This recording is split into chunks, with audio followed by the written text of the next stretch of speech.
Hello there, and welcome to my channel. I'm so glad you found your way here today. Wherever you are right now, however the day has treated you, you can set it all down for a little while. There is nothing left to solve tonight.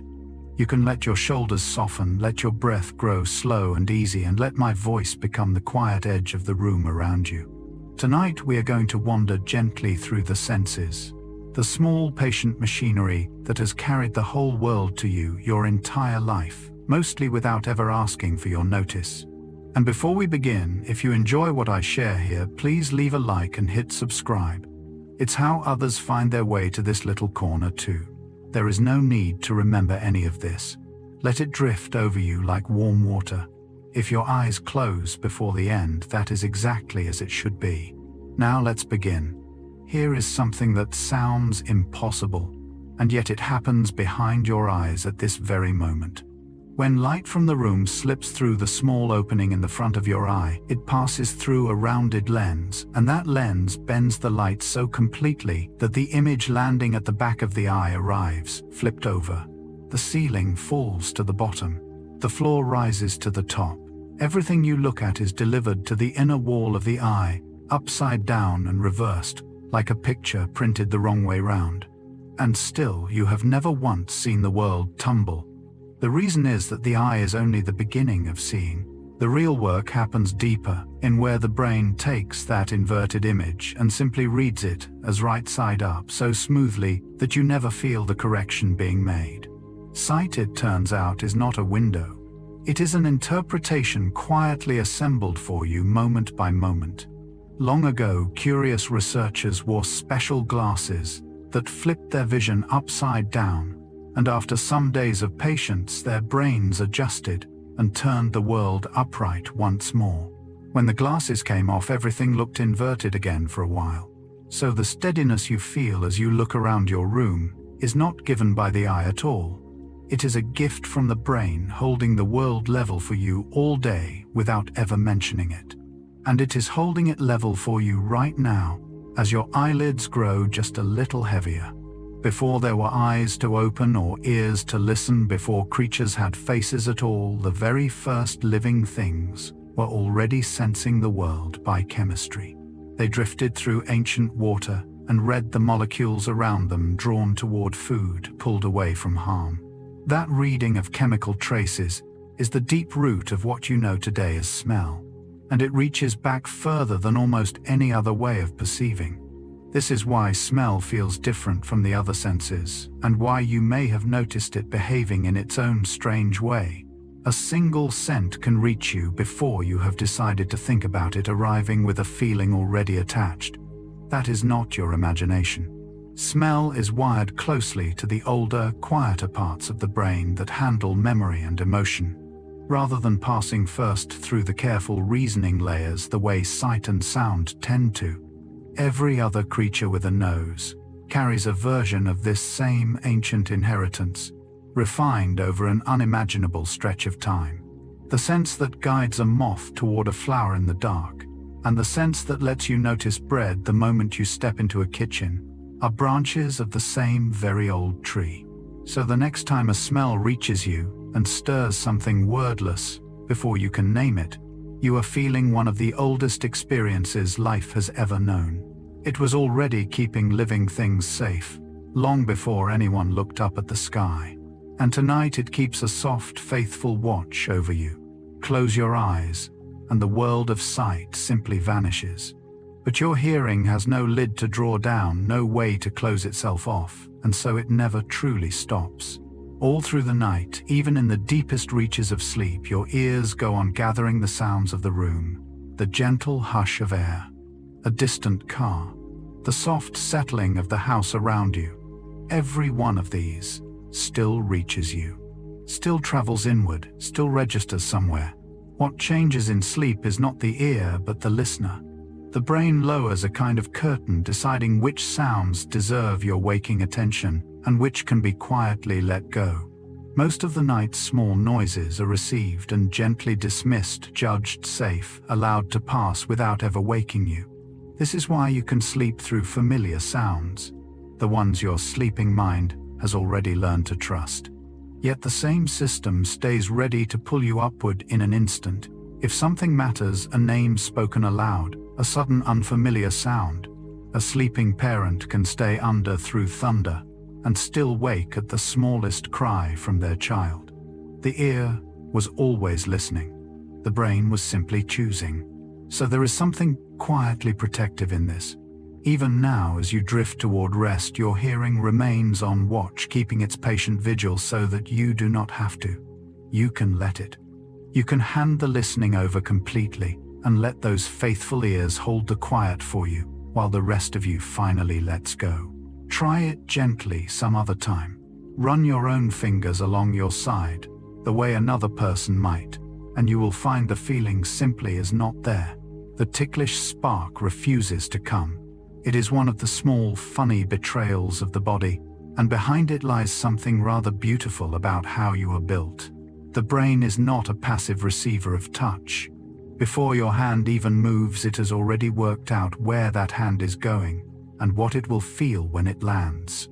It sends a quiet copy of the plan ahead of the motion, a little prediction, so that when your own fingers arrive, the sensation matches exactly what was expected, and anything fully expected gets turned down, softened, treated as unremarkable. Your own touch is dismissed before it can surprise you. A tickle depends entirely on surprise. When someone else's fingers approach, the brain has no advance copy, no prediction to lean on, and so the touch arrives raw and unforeseen, and the body reacts with that helpless, squirming laughter. This quiet prediction is working for you constantly, far beyond tickling. It is how you can lift a cup without startling at your own grip, how you move through the world without flinching at every sensation you cause yourself. Your brain is forever separating what you do from what is done to you. So even the simple failure to tickle yourself is a sign of how carefully you are known from the inside. And tonight, wrapped in your own stillness, there are no surprises left to brace against. Think of the last time a heavy cold blocked your nose, and how the food on your plate turned strangely dull, as though someone had quietly drained the flavor away. The meal was unchanged. What had gone missing was smell. And in that small disappointment lies a secret about how flavor truly works. The tongue, for all its fame, is a rather blunt instrument. On its own, it reports only a handful of broad qualities: sweet, salty, sour, bitter, and the deep, savory note some call umami. That is nearly the whole of what taste alone can tell you. Everything else, all the richness you think of as flavor, the difference between a strawberry and a cherry, between coffee and chocolate, comes from scent. As you chew, tiny drifting molecules rise up the hidden passage at the back of the mouth and reach the smell receptors from the inside. Your brain then blends that flood of scent with the tongue's simple report and hands you a single, seamless experience it calls taste. You never notice the seam. The two senses arrive already woven together. This is why flavor and aroma feel like one thing, and why blocking the nose unravels them so completely. Most of what you savor was never really tasting at all. It was smelling, dressed in the tongue's clothing. So the pleasure of a warm meal, a favorite drink, a familiar comfort food, is quietly a duet between two senses working as one. And you have been enjoying that gentle collaboration at every meal of your life, without once being told there were two of them. Out there in the room, in the trees, in the sky, there is no color at all. There is only light waves of energy of different lengths, streaming and bouncing entirely colorless in themselves.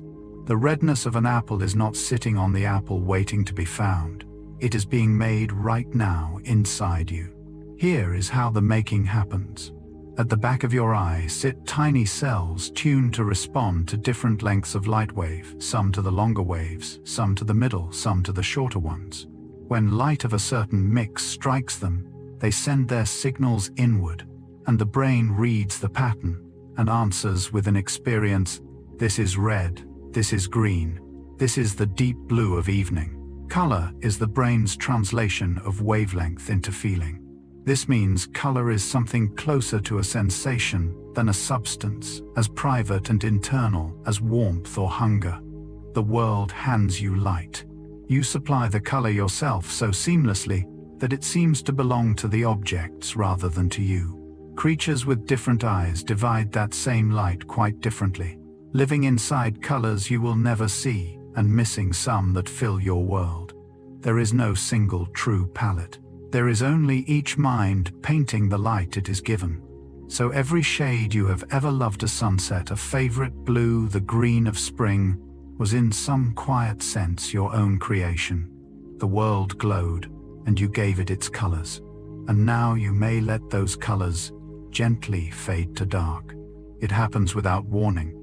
A particular smell drifts by warm bread, cut grass, a certain perfume, the inside of an old book, and suddenly you are somewhere else entirely. Some place and time you had not thought of in years return to you whole and vivid before you can even name what you smelled. No other sense reaches back through time quite so suddenly or so completely. The reason lies in the wiring. When a scent enters the nose, its signal travels a remarkably short path, straight into the parts of the brain that store memory and stir emotion, arriving there almost before the thinking mind has caught up. Sights and sounds take longer, more reasoned routes. Smell slips in through a side door that opens directly onto the past. This is why a scent-born memory arrives, feeling rather than thought. It carries the mood of the moment, along with the picture, the whole emotional weather of a day long gone. You do not merely recall the place. For an instant you are quietly returned to who you were inside it. Because of this, the smells of childhood often keep their power for a lifetime, sleeping quietly until the right scent wakes them. A grandmother's kitchen, a particular soap, rain on warm ground. Each waits patient, ready to hand you back a piece of your own life. So somewhere in you tonight are hundreds of these small doorways folded away and safe, each holding a moment you thought was lost. They are yours to keep, and they will still be there waiting gently, long after you have drifted off to sleep. Deep within each ear, tucked in among the smallest bones your body owns, lies a muscle so slight you would hardly believe it could matter. And yet, when a sound grows suddenly loud, this little muscle draws tight, stiffening the chain of tiny bones that carry sound inward, so that less of the force reaches the delicate sensing parts beyond. It is a quiet reflex, a shield thrown up in an instant, entirely without your asking. You have felt its work even if you never knew to name it. It tightens when you speak or shout, softening the roar of your own voice from the inside, so that your words do not overwhelm you. It braces against a sudden bang, a clatter, a burst of noise, taking the sharpest edge off the blow before it can reach the deepest, most fragile parts of hearing. The catch is that the muscle needs a moment to react, and so it guards best against the loud sounds that build or repeat, rather than the single, unexpected crack. For most of the ordinary noise of living though it is, a faithful and tireless protector, tensing and easing all day long while you notice nothing at all. There is a whole hidden layer to hearing like this, a set of small patient defenses working quietly beneath your awareness, to keep the world from ever being too much. You were built to be protected from within. So even the loudness of the day was being softened for you gently by a muscle smaller than a grain. And tonight in the quiet, it can finally rest with nothing left to shield you from. Take a slow breath of cool air after a mint, and you will feel the whole mouth turn crisp and cold, as though a small winter had settled inside it. Yet nothing has actually cooled. The temperature has not dropped by even a fraction. What you are feeling is a clever deception worked upon the very sensors that report cold to your brain. Scattered through your skin and the lining of your mouth are tiny receptors whose job is to notice when things grow cold. Ordinarily, they wake when the temperature truly falls. But the main substance in mint happens to fit these cold receptors as neatly as a key fits a lock, switching them on directly, chemically, with no real chill involved. They fire off their usual message, cold, cold, and the brain, trusting them completely, hands you the sensation of coolness. This is why a mint can make plain air feel icy as you breathe it in, and why the same trick runs in reverse with chili, which lights up the receptors for heat. Your sense of temperature, it turns out, can be spoken to in more than one language. Chemistry can whisper cold to a nerve that never felt any. There is something almost tender in how readily the body believes its own senses. It does not doubt them. It simply trusts the message and gives you the feeling honest and immediate. So the coolness of mint is real to you, even though the cold is not a small, harmless illusion painted straight onto your senses. And knowing this changes nothing about how genuinely fresh it feels. Consider how faint the faintest thing you can see might be, and the answer turns out to be almost unbelievably small. In true darkness, once your eyes have had time to settle and adjust, the sensing cells at the back of the eye grow so exquisitely tuned that a single particle of light, the very smallest unit that light can be divided into, is enough to stir one of them into a response. There is no dimmer signal in all of nature. You are built to notice light at its absolute limit. The cells responsible are the ones that handle vision in the dark, and each one, when fully rested in blackness, sits poised and waiting like a trap set on a hair trigger. A single arriving particle can trip it. The brain wisely waits for a small handful of these tiny events close together before it lets you consciously see a glimmer, so that random flickers do not fool you, but the raw machinery is sensitive to the smallest grain of light that exists. This is why on a truly dark night, far from any town, the sky slowly fills with more and more faint stars the longer you look. You are not imagining them. Your eyes are reaching down toward that ultimate limit, gathering the thinnest threads of ancient light. It is a quiet kind of wonder to carry sensors this fine behind your own eyes without ever thinking of them. In the deepest dark, you are still reaching outward, still catching whatever light the world can offer. So even when you close your eyes tonight and the last of the light slips away, you close instruments of astonishing delicacy, made to find brightness in almost nothing at all. Close your eyes for a moment, and without looking, lift a finger and touch the tip of your nose. It arrives gently right where it should. No searching, no fumbling in the dark. And when you consider it, this is a small marvel because your eyes gave you no help at all. Something else guided your hand home. That something is a sense most people have never been told. They own the quiet awareness of where your own body is moment to moment without needing to see it. Threaded through your muscles and joints are countless tiny sensors that report ceaselessly the angle of every limb, the stretch of every muscle, the position of your hand in the air. The brain gathers all of it into a living map of you, updated faster than thought. This is why you can climb stairs without watching your feet, scratch an itch you cannot see, or bring a cup to your lips in the dark. Your body knows its own shape and place so completely that vision becomes optional. You are, in a sense, always aware of yourself from the inside. It is a sense that asks for no attention and receives almost none, and yet it never once falters through an entire day of movement. Every gesture you make leans on it, silently. So as you lie here now, that quiet inner map still knows exactly how you are arranged, the weight of each arm, the turn of your head against the pillow. You do not have to hold yourself together. Something in you already knows precisely where you are, and it will keep that map softly as you drift towards sleep. When something spicy sets your mouth ablaze, it is easy to believe you are tasting heat, as though fire was simply one more flavor among the sweet and the salty. But your tongue never tasted it at all. What you are feeling is not taste. It is pain, plain and simple, delivered by the very same nerves that would warn you of a hot stove. The substance that makes chili sharp binds to a particular receptor in your mouth, one whose true purpose is to sound the alarm when real heat threatens the tissue. It cannot tell the difference. The chili flips that switch chemically, and the nerve does exactly what it always does. It cries out that something is burning, and the brain answers with the sensation of fire, even though no temperature has risen and no harm is truly being done. This is why cold water does so little to help, and why the feeling rides on top of whatever you are actually tasting, rather than mixing into it. Sweet, sour, bitter, salty, savory, those are the tongue's true report. The burn is a separate voice, entirely borrowed from the body's warning system. And here is the gentle twist.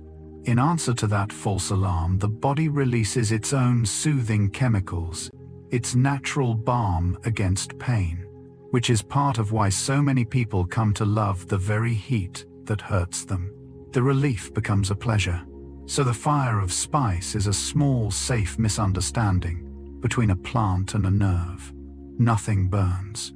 The body only briefly believes it, then quietly comforts itself.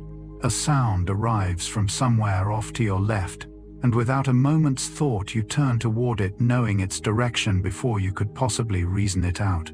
How does the head perform this so surely in the dark, with no help from the eyes at all? The answer hides in a sliver of time almost too small to imagine. Because your two ears sit a little apart, a sound coming from one side reaches the nearer ear a fraction of an instant before it reaches the farther one, a gap measured in fractions of a thousandth of a second. Your brain reads that impossibly tiny delay together with the small difference in loudness between the two ears, and from these faint clues, it works out where the sound was born. It is a calculation of exquisite precision run silently, constantly beneath all your awareness. This is why two ears matter so much, and why a sound directly ahead or behind can briefly puzzle you, arriving at both ears at once, with no delay to decode. A small tilt of the head breaks the tie, and the direction snaps into place.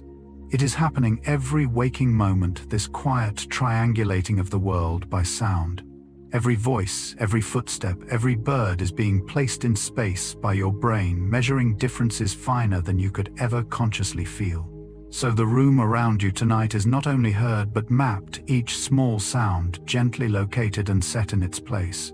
Your ears are holding the shape of the darkness for you, and you may simply rest inside it. Watch someone's eyes as they read or glance about a room, and you will see them jump quick darting flicks from one point to the next, never gliding smoothly. Your own eyes do exactly this thousands of times a day. And here is the strange part. You have never noticed during each of those rapid jumps, you are for a flickering instant, effectively blind. If the eye simply streamed its picture while whipping from place to place, the world would smear into a useless blur with every movement. So the brain does something quietly remarkable. In the instant the eye leaps, it turns down the incoming vision, briefly ignoring the smear, and then stitches the clear views from before and after together so seamlessly that you feel only smooth, unbroken sight. The gaps are erased before you can ever know they were there. This is why you cannot catch your own eyes. Moving in a mirror, however hard you try, you are blind precisely when they move, and seeing clearly only when they arrive. The one witness who ought to catch it is switched off at the crucial moment.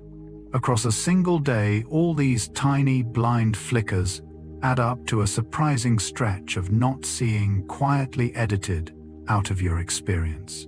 What feels like a continuous film of the world is really a series of still, clear glimpses joined by a brain that hides the seams. So the seamless world you gaze upon is a gentle fiction kindly assembled on your behalf. And tonight, as your eyes slow and settle and finally stop their darting, there is nothing left to stitch together, and you can let the seeing go. Beneath any soap or perfume, underneath the day's borrowed smells, every person gives off a scent that belongs to them alone, a personal signature woven from the chemistry of their skin, so distinctive that no two people share it. Exactly. You carry one too, a quiet fragrance that is unmistakably yours, though you have long since stopped being able to smell it on yourself. This signature rises from a mix of things: the natural oils of the skin, the countless tiny organisms that live peacefully upon it, traces of what a body eats and how it lives, all blending into one particular aroma. It is shaped partly by the deep code you inherited, which is why close relatives can smell faintly alike, and why a mother can often recognize her own baby by scent alone. Dogs live inside this truth far more fully than we do, able to tell one person from another by smell as easily as you tell faces apart following an individual trail through a crowd. And even human noses, so much fainter, register these signatures more than people realize. Much of why a loved one's pillow or worn shirt can feel so comforting is that it holds their particular scent. That comfort is worth pausing on. The smell of someone dear can ease the body, almost like their presence, softening tension, slowing the breath, because scent reaches so directly into the parts of us that feel safe.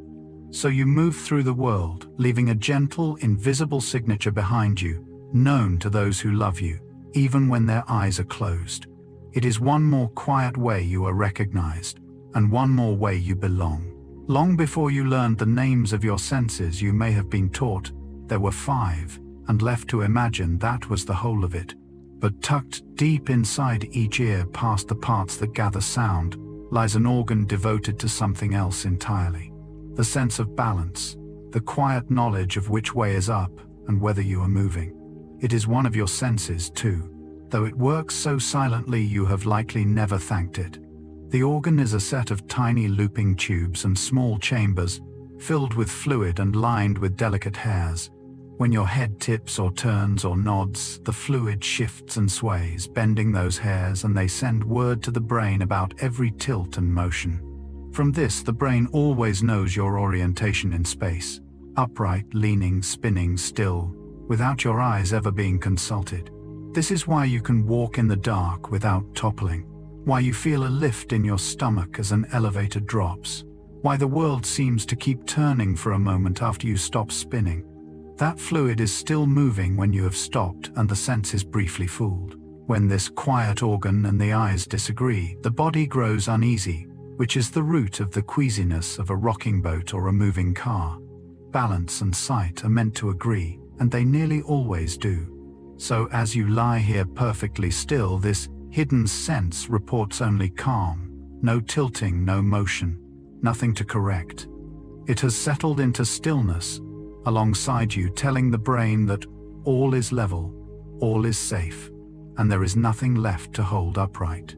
Why should anything taste bitter at all? And why should the taste be one we so often flinch from? The answer reaches back across an enormous stretch of living history, to a time when a single wrong mouthful could end everything. Bitterness, it turns out, is not merely a flavor. It is an inheritance, an ancient alarm your ancestors relied upon to survive. Many of the substances in nature that are harmful, certain plant defenses, various toxins, happen to be bitter. So the creatures that grew to detect bitterness and to recoil from it were the ones more likely to spit out danger before swallowing it, more likely to live, more likely to pass that wary tongue down through the generations. Your dislike of the bitter is the echo of all their narrow escapes. This is why children so often reject bitter greens, while easily loving sweetness, since sweet once signaled ripe, safe, nourishing energy. And it is why your tongue carries more kinds of receptor for bitterness than for any other taste. A wide, sensitive net tuned to catch many different threats at once. Yet with time and safety, people have learned to welcome certain bitter things: coffee, dark chocolate, bitter leaves, teaching an ancient warning to become a pleasure. The alarm still sounds. You have simply learned it means no harm. So each time a hint of bitterness makes you pause, you are feeling the faint pull of a caution older than memory, once the difference between life and its ending. It kept your long line of ancestors safe through countless meals, and it asks nothing of you now but a moment's quiet notice. Rest your gaze steadily on a patch of strong color for a little while. Then turn your eyes to a plain, pale surface and watch. A soft ghost appears there, floating gently, wearing the opposite color of the one you stared at. Green blooms where you looked at red. A warm glow lingers where you gazed at blue. Nothing is truly there, and yet you clearly see it. The reason lies in the sensing cells at the back of your eye, the ones that answer to color.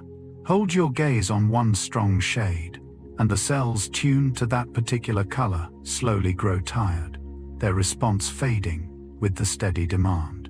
When you then look at a blank surface, those weary cells lag behind their neighbors, and the imbalance among them paints an afterimage in the complementary shade the missing color made briefly visible.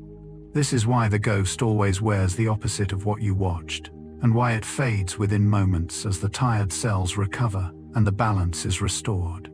It is a gentle, harmless fatigue passing as quickly as it came. There is something quietly revealing in it. Seeing is not a fixed and perfect mirror.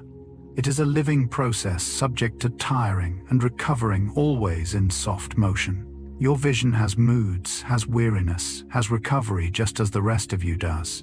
So the color that lingers when you look away is your own eye gently exhausted, showing its workings for a heartbeat. And as your eyes grow tired now in a deeper, sweeter way, they ask only to close and rest and be restored by morning. Turn your attention inward for a moment, away from the room, and see if you can find the soft, steady beat of your own heart. For some, it rises easily into notice. For others, it stays faint and shy. Either way, that ability to feel the body from within is a sense in its own right, the quiet perception of your inner state. The pulse and breath and warmth of the living body carrying on beneath all thought. This inward sense gathers signals from deep inside you, the beating of the heart, the filling of the lungs, the subtle tides of the body, and passes them up to the brain, where most are handled far below awareness. Only sometimes do they surface into feeling a quickened heart, when you are startled, a fluttering, when you are nervous, a settled calm when all is well. Your emotions and this inner sense are woven closely together. This is part of why a racing heart can make you feel afraid, and why slowing the breath can quiet the mind, the body and its feelings speak to each other constantly in both directions. To calm the body is often to calm the self. People vary in how clearly they can read these inner signals, and learning to listen gently to them can bring a deeper sense of ease and steadiness. It is a quiet form of coming home to oneself. So even now, beneath your stillness, your heart keeps its faithful rhythm, and your breath rises and falls without your asking. You need not manage any of it.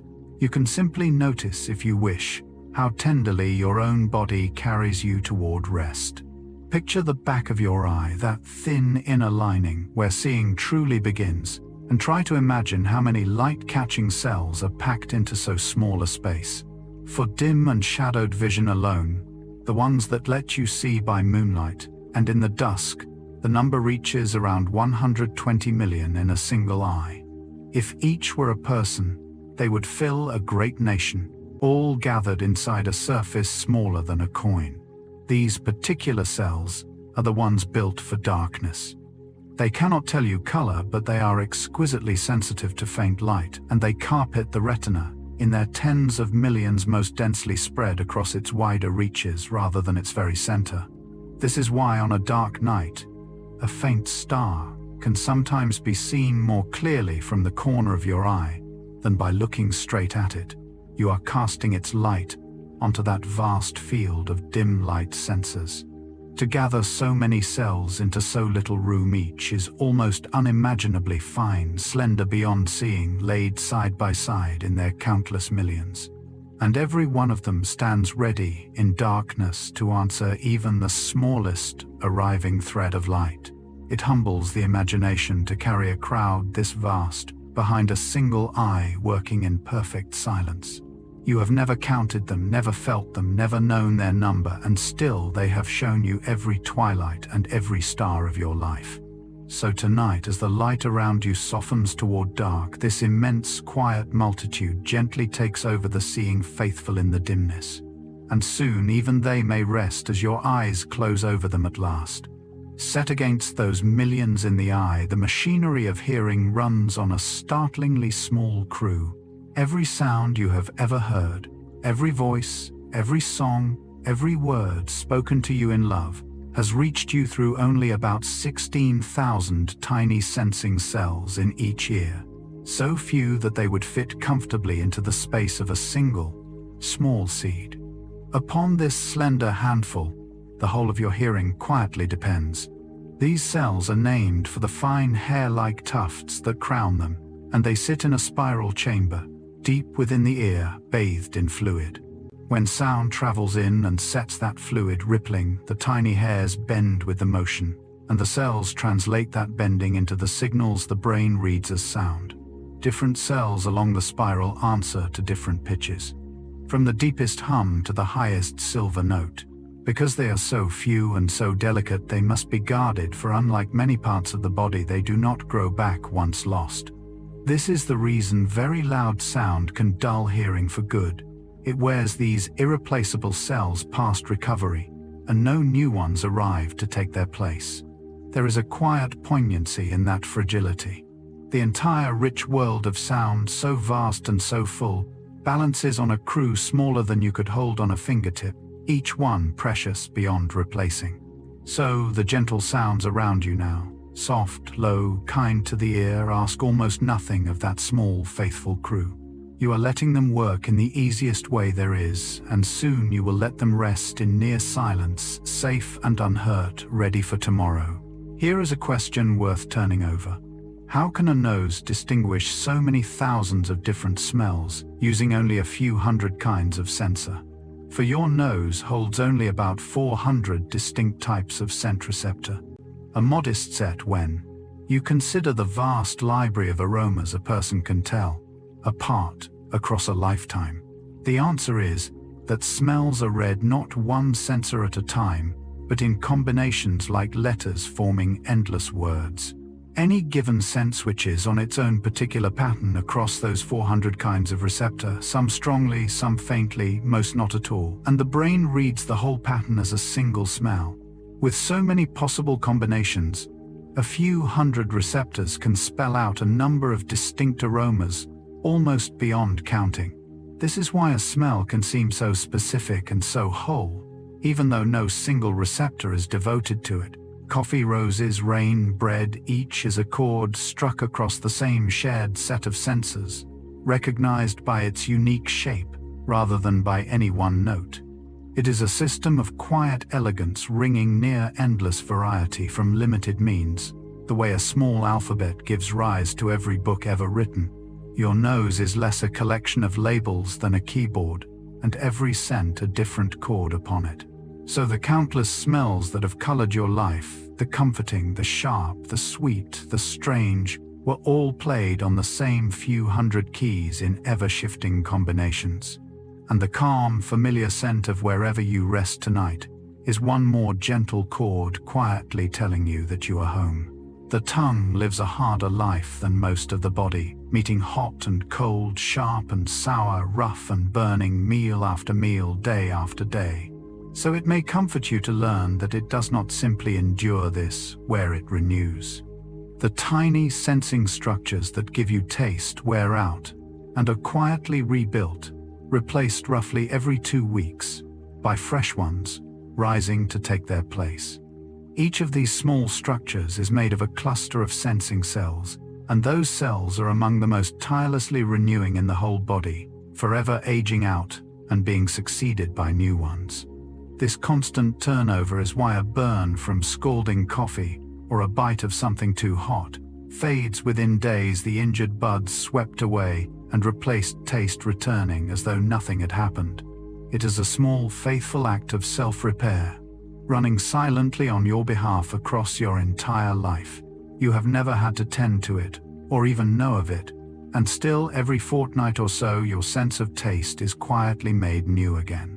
This gentle renewal slows a little with the years, which is part of why flavors can soften with age as the fresh buds arrive more slowly. But for most of a life, it keeps steady, ceaselessly restoring what the world wears down. So the taste of tomorrow's breakfast will reach you through senses newer than the ones you use today. Your body is forever mending itself in small, unseen ways like this. And tonight, in your rest, that quiet work of repair carries gently on, asking nothing of you at all. Alongside that vast host of dim light sensors at the back of the eye lives a second, smaller population, and it is to these that you owe every color you have ever seen. There are around 6 million of them in each eye, the cones as they are called, and where the others see only in shades of gray, these are the cells that catch the hues, and hand you a world in full color. They come in three kinds, each tuned to a different band of light, one leaning toward the reds, one toward the greens, one toward the blues. From the shifting balance among these three, the brain conjures the entire span of colors, millions of shades built from just three kinds of sensor working together. Where they gather most thickly, right at the eye's very center, your sharpest and most colorful seeing is born. This is why color drains away. As light fades in the evening, the cones need a good deal of light to work, and as darkness falls, they fall quiet, leaving the dim light sensors to carry on in shades of gray. You have watched this happen 1,000 times at dusk, without ever knowing its cause. It is a fine division of labor, this pairing of the many and the few, one crew for the dark, another for the color, each stepping forward when the light suits it best. So all the vividness of your days, every warm sunset, every green field, every face you love in the light, arrived through those 6 million tiny painters. And as the light around you dims tonight, they gently hand the world over to the dark and settle down to rest. Sound at its root is nothing but trembling air, tiny waves of pressure pulsing outward faster or slower, and it is the speed of that trembling that your ear reads as pitch. Slow tremblings you hear as deep and low, fast ones as high and bright. And the range your ears can catch stretches from around 20 tremblings each second at the deepest end, up to some 20,000 each second at the very highest. Below that lower edge, the trembling grows too slow to hear as a tone, though you may feel it in your chest as a deep rumble. Above the higher edge lies a whole world of sound your ears simply cannot reach, the calls and whistles that other creatures hear, plainly pitched beyond your listening. Your window onto sound is wide, but it has its walls. This is why a dog can be summoned by a whistle that leaves the room silent to you, and why certain animals live inside a soundscape you will never know. Each creature hears its own slice of the trembling world, tuned to what its life requires. Your own window narrows gently, with the years its highest reaches quietly closing first, which is why the very highest tones can slip away with age. The deep and middle voices, the ones that carry speech and warmth and song, tend to stay with you far longer. So the gentle, low sounds around you tonight sit comfortably within your listening, easy and soft, nowhere near the straining edges. They ask nothing of your ears but the lightest attention, and soon you may let even that go and rest in the quiet. Run a fingertip lightly across a surface, and it reads the world in fine detail. The faintest ridge, the smallest grain, textures your back would never notice at all. This is no accident and no mere habit of attention. Your fingertips are simply crowded with touch sensors, packed far more densely there than across most of the rest of the skin, so that they feel the world with extraordinary richness. Where the fingertips gather their sensors close and thick, the skin of the back spreads them thin and far apart. Press 2 points close together against a fingertip, and it feels them as two. Press the same 2 points against the back, and they blur into one too near for its scattered sensors to tell apart. The body invests its sense of touch where touch matters most.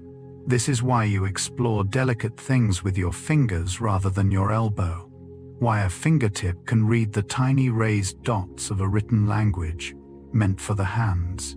Those reading fingers are moving across a landscape their crowd of sensors makes vivid and clear. The lips and the fingertips are the most richly gifted this way, the most alive to gentle contact, while broad expanses of the body feel the world more softly and simply. Each region is sensed exactly as much as a life requires. So the tender richness of your fingertips has let you know the world through countless gentle touches, a texture, a hand held, a face traced in the dark. And tonight, with nothing left to explore, those faithful fingers can lie still and quiet their fine attention, finally at rest. Most of the nerve cells you carry are with you for life, rarely if ever replaced, which makes what happens in the nose quietly remarkable. The sensing nerve cells that give you smell do something. The rest scarcely can. They wear out and regrow, replaced by fresh ones, again and again, across the whole span of your years. In this one respect, your sense of smell is forever renewing itself. These cells sit in an exposed and vulnerable place, high in the nose, where the outside air, with all its dust and dryness and cold streams past them constantly. Living on that frontier wears them down, and so the body keeps a quiet reserve nearby, ready to grow new sensing cells to replace the fallen ones, weaving them back into the pathways to the brain. This ongoing renewal is part of why a sense of smell, dulled by a bad cold, so often returns in time, the damaged cells succeeded by new ones. It is a rare and precious gift, this capacity to regrow, one the eye and ear were not granted in the same measure. There is something hopeful in it, a small proof that not all of the nervous system is fixed and final, that some of it can mend and begin again. Even in the brain's own borderlands, life keeps quietly rebuilding. So the scent of your pillow tonight, the familiar smell of home, reaches you through senses that will not be the very same ones a season from now. Your nose is forever renewing itself, faithful and fresh, and it stands gently on watch, even as the rest of you slips down towards sleep. When you touch something and feel it at once, it is easy to imagine the sensation arriving instantly, with no journey at all. But every feeling must travel from the skin up the nerves along the spine into the brain, and though the trip feels immediate, it is truly a race run at astonishing speed. Along the swiftest nerves, signals rush faster than a car on an open road, sweeping past 100 meters in a single second. This speed is no accident of nature. The fastest nerves are wrapped in a special sheath, a kind of insulation that lets their signal leap along in great bounds, rather than quickening it enormously. The most urgent messages, a sudden sharp touch, the pull to snatch a hand from danger, travel on these express lines, reaching the brain and returning as motion almost before you have thought. This is why your hand can jerk back from something hot before the pain even registers the warning, racing up the fastest wires while the slower ache follows behind. Your body was built to protect you at speed ahead of conscious thought. Not every signal hurries so. Gentler feelings travel slower, quieter roads, in no rush to arrive. The body chooses its speeds, with care matching haste to need. So the softness of the blanket, the yielding of the pillow, the warmth around you, all of it reached you along these living wires, swift and sure. And now those same pathways carry only calm, unhurried messages of comfort and rest, and there is nothing left they need to race to tell you. Imagine trying to count all the colors you can tell apart, not the few with names, but every faint gradation between them, every whisper of difference in a shade. The number climbs into the millions. Your eyes can distinguish somewhere in the range of several million subtly different colors, a range so vast that most of these shades will never have a word to call them by. All of this richness is built remarkably from just those three kinds of color sensor, each tuned to a different band of light. From the endlessly shifting balance among only three signals, the brain constructs millions of distinct hues. The countless greens of a single tree, the slow gradient of a sky at dusk, the subtle warmth that separates one white from another. This is why you can sense that two nearly identical shades are somehow not quite the same, even when you could never say how they differ. Your eye is reading distinctions far finer than your words can hold. Yet all this variety flows from just three notes, endlessly combined. The way a small handful of primary tones can blend into an entire world of color. The eye's richness is not in its parts, but in how exquisitely the brain reads their mingling. So every subtle beauty you have ever half noticed, and never named a particular light, a certain shade you loved without knowing why, was your million-strong color sense quietly at work. And as the colors around you soften now toward the gray of dark, that vast fine gift gently rests its long day of seeing gently done. Somewhere, among the more than 200 bones you carry, 3 stand apart for their smallness. A tiny trio nestled deep within each ear. so slight that all three together would rest easily upon a fingertip with room to spare. They are the smallest bones in the entire body, and yet upon them, the whole of your hearing quietly turns. Their task is one of gentle bridging. When sound strikes the taut membrane at the entrance to the deeper ear, these three little bones, linked one to the next in a delicate chain, catch that trembling and carry it inward, passing the motion across to the fluid-filled chamber, where hearing truly begins. Along the way, they magnify the faint vibration, so that a whisper of moving air becomes strong enough to stir the fluid within. Without their small labor, sound would fade at the threshold and never reach you. They are named fondly for the everyday shapes. They resemble a little hammer, an anvil, and a stirrup, a tiny workshop tucked inside the head. And they are fully formed and full-sized from very early in life, already complete, while so much else in the body is still growing.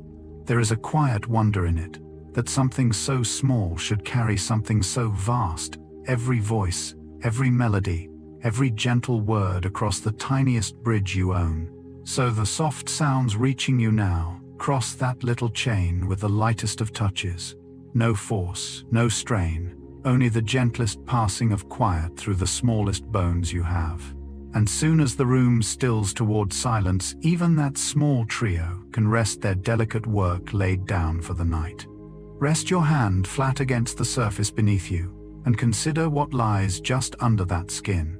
Even in a patch, no larger than a small coin, a whole crowd of touch sensors is threaded through the layers, a dense population of tiny listeners, each attuned to its own kind of contact together, making that small stretch of skin quietly alive to the world. They are not all the same, these sensors. Some wake to the lightest brush, some to steady pressure, some to stretching, some to the faint tremble of vibration, some to the arrival of warmth or cold. Layered together through the skin, this variety lets a single touch be read in full richness, its softness, its weight, its texture, its warmth all gathered at once and sent inward to be woven into one seamless feeling. This is why a touch can carry so much meaning in an instant, why you can tell silk from wool, a gentle hand from a firm one, warm from cool without a moment's thought. Your skin is not one sense but many, braided together across every inch of you. And this crowd covers you entirely from scalp to soul, so that no part of you is ever truly numb to the world, wrapping your whole body in a living, feeling border between you and everything beyond. So the gentle pressure of the bed, the soft weight of the covers, the mild warmth of the room, are each being read this very moment by that faithful crowd beneath your skin. They report only comfort now, only ease, and soon they will quietly lower their watch and let you sink unfelt and untroubled into rest. Look closely at your tongue in a mirror, and you will see it scattered with tiny bumps, and it is easy to imagine each little bump is itself a single taster of the world. But the truth is finer than that. Each taste bud is not one sensor but a whole cluster, holding somewhere between 50 and 100 sensing cells, packed closely together. Inside it, a small crowd working as one. Within that cluster, the cells divide the labor among the tastes. Some answer to sweetness, some to salt, some to sour, to bitter, to the deep savory note, so that a single bud can report several different qualities at once, sending the brain a small cord of information from every mouthful. Gather the many buds across the whole tongue, and the number of sensing cells at work in tasting climbs into the many thousands. This is why a single sip can carry such layered flavor, sweetness, and sourness, and more arriving together, blended by the brain into one experience. You are never tasting with a single point, but with a vast distributed crowd.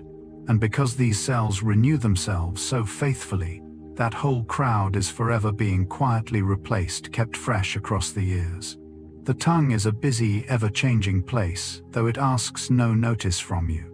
So the comfort of a warm drink, the sweetness you might have savored today, reached you through thousands of tiny cells working gently in concert. And tonight, with the day's last tastes long faded, that busy crowd rests quiet in the stillness of the mouth, its work done, waiting softly for the morning. You blink without ever deciding to thousands upon thousands of times a day, each closing so brief you never notice the dark. But gather all those tiny blinks together across the years, and something surprising emerges. Added up, the moments your eyes spend closed in blinking amount to many weeks of your waking life spent gently in the dark without your ever knowing. Each blink lasts only a fraction of a second, yet it does essential work. It sweeps a fresh film of moisture across the eye, washing away dust, keeping the delicate surface clear and comfortable, protecting your sight through countless small refreshings. Your eyes would grow dry and sore in minutes without this constant, unthinking care. Curiously, the brain hides these little darknesses from you, just as it hides the blur of eye movements, smoothing them out so that vision feels unbroken. You are briefly blind at every blink, and yet the world never seems to flicker. Even your sense of time barely registers the pauses. There is a gentle rhythm in it, this ceaseless soft closing and opening, a tiny rest given to the eyes many times each minute, all day long. Your vision has been pausing to refresh itself far more often than you ever realized. So even in your most wide-awake hours, you have been slipping into the dark for a heartbeat, again and again, cared for by a reflex that asks nothing of you. And now, as those blinks grow slower and longer, and the eyes begin to prefer the closing to the opening, you may simply let the last one come and stay, and rest in the dark it brings. That quiet sense of where your body is, the one that lets you touch your nose in the dark, does not arise from nowhere. It is fed by a vast hidden network of sensors buried within you. Thousands upon thousands of tiny position reporters, woven through your muscles and threaded around your joints, each ceaselessly measuring some small part of how you are arranged. Some of these sensors read how far a muscle is stretched, some how much tension it holds, some the exact angle of a bending joint. From all of them together, streaming constant reports, the brain assembles a complete and living map of your body, every limb placed, every angle known, the whole shape of you held clearly in mind, without a single glance. This is why you can move with such easy grace through a dark room, why your feet find the stairs, why your hand knows where your other hand is without looking. The map is always current, updated, faster than thought, drawn from that great silent crowd of sensors. And it works so smoothly that you have likely never once felt it, never sensed the thousands of tiny measurements underlying every gesture you make. It is perhaps the most invisible of all your senses, and among the most faithful. So as you lie here now, that great network still murmurs its quiet reports. The weight of each arm, the angle of each knee, the turn of your head against the pillow, holding the map of you steady and sure. You need not manage any of it.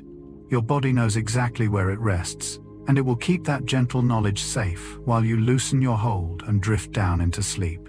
Somewhere within you is a vast and quiet archive, filled not with pictures or sounds, but with smells. Thousands of them, each tied to its own moment, many held faithfully across the whole span of your life. This is the deep bond between scent and memory, and its storehouse is far larger and longer lasting than most people ever suspect. A smell learned in childhood can wait untouched and unthought of for decades, and still be recognized the instant it returns, carrying its old moment back with it whole and vivid. Because scent reaches so directly into the memory-holding parts of the brain, these smell memories are laid down deeply and hold on with remarkable stubbornness, resisting the fading that dims so much else. This is why an aroma can return you to a place you had entirely forgotten, unlocking a moment your thinking mind had long since let slip. The scent remembered what you did not.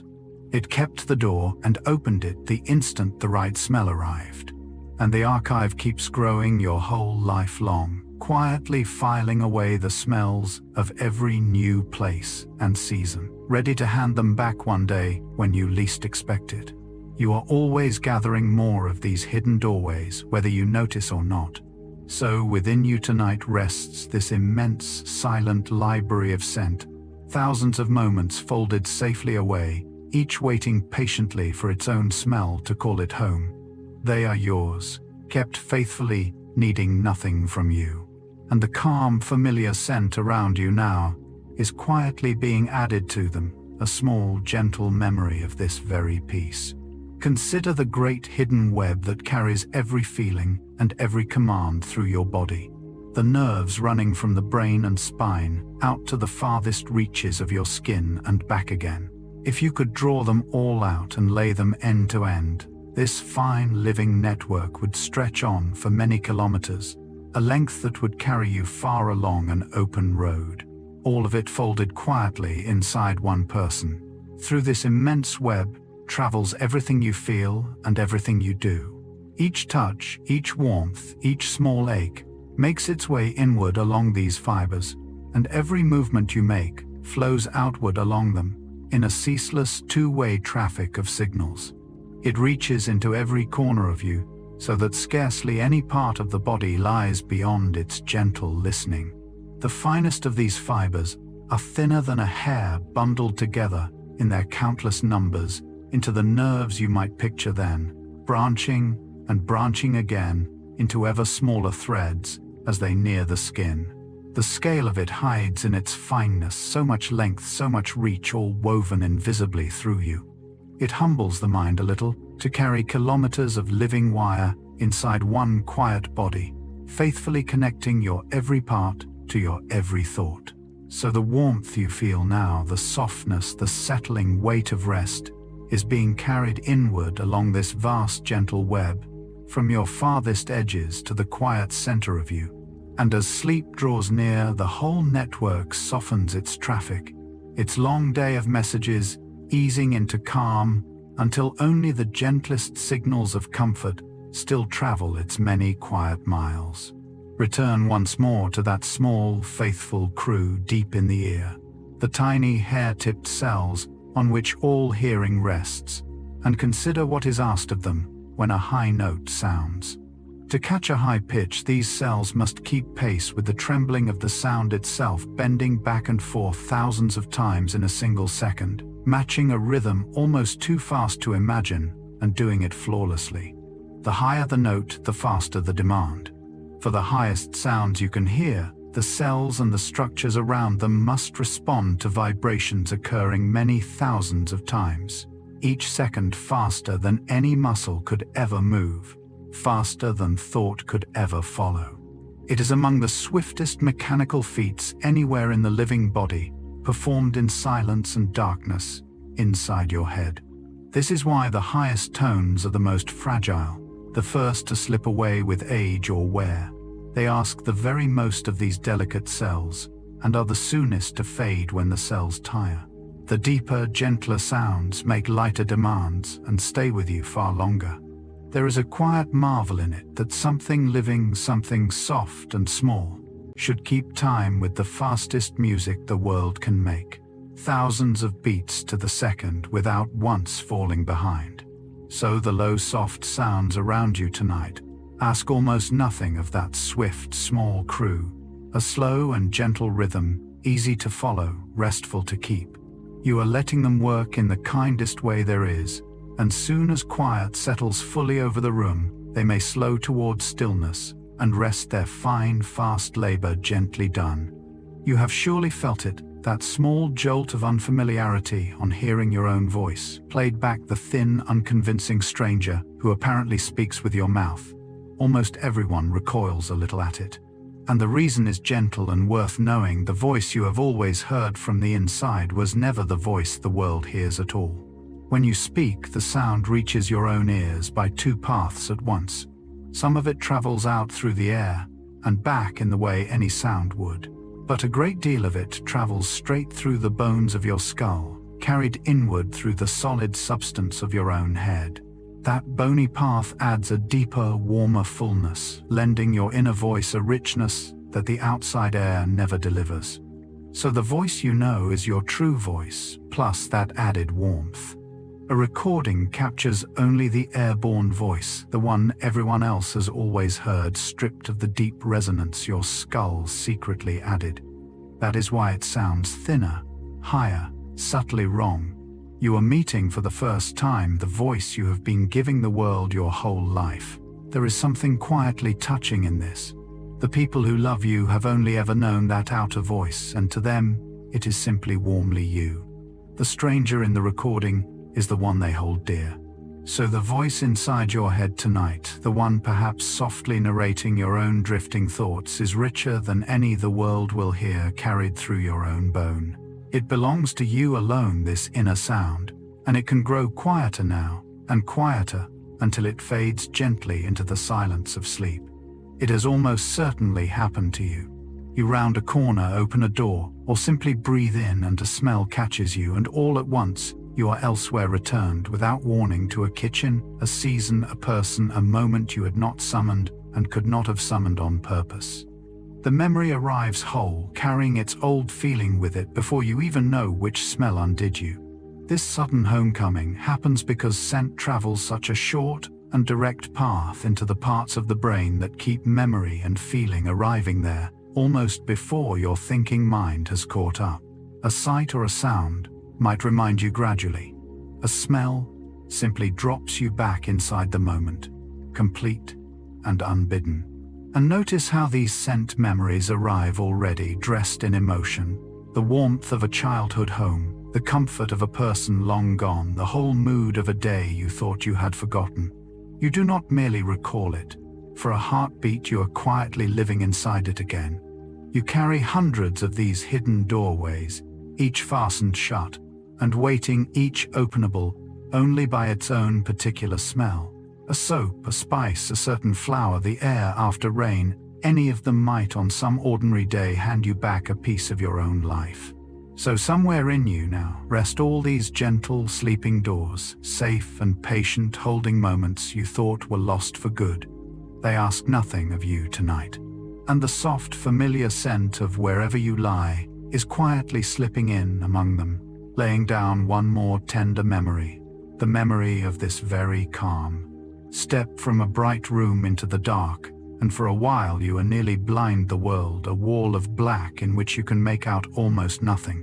But wait and stay, and slowly the shadows begin to yield up their shapes, until a room that seemed empty of all light reveals itself in soft, silvery detail. This unfolding takes time, around half an hour, to reach its full depth.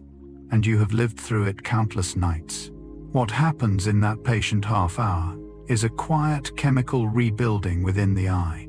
In brightness, the dim light sensors have their light-catching substance largely used up, leaving them dull and slow.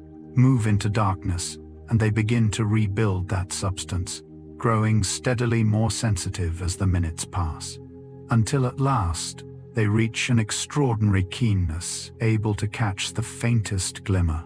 This is why the longer you sit in a dark room, the more you can see, and why a sudden bright light undoes all that patient adjusting in an instant, sending you back to blindness. The rebuilding is slow to gain and quick to lose.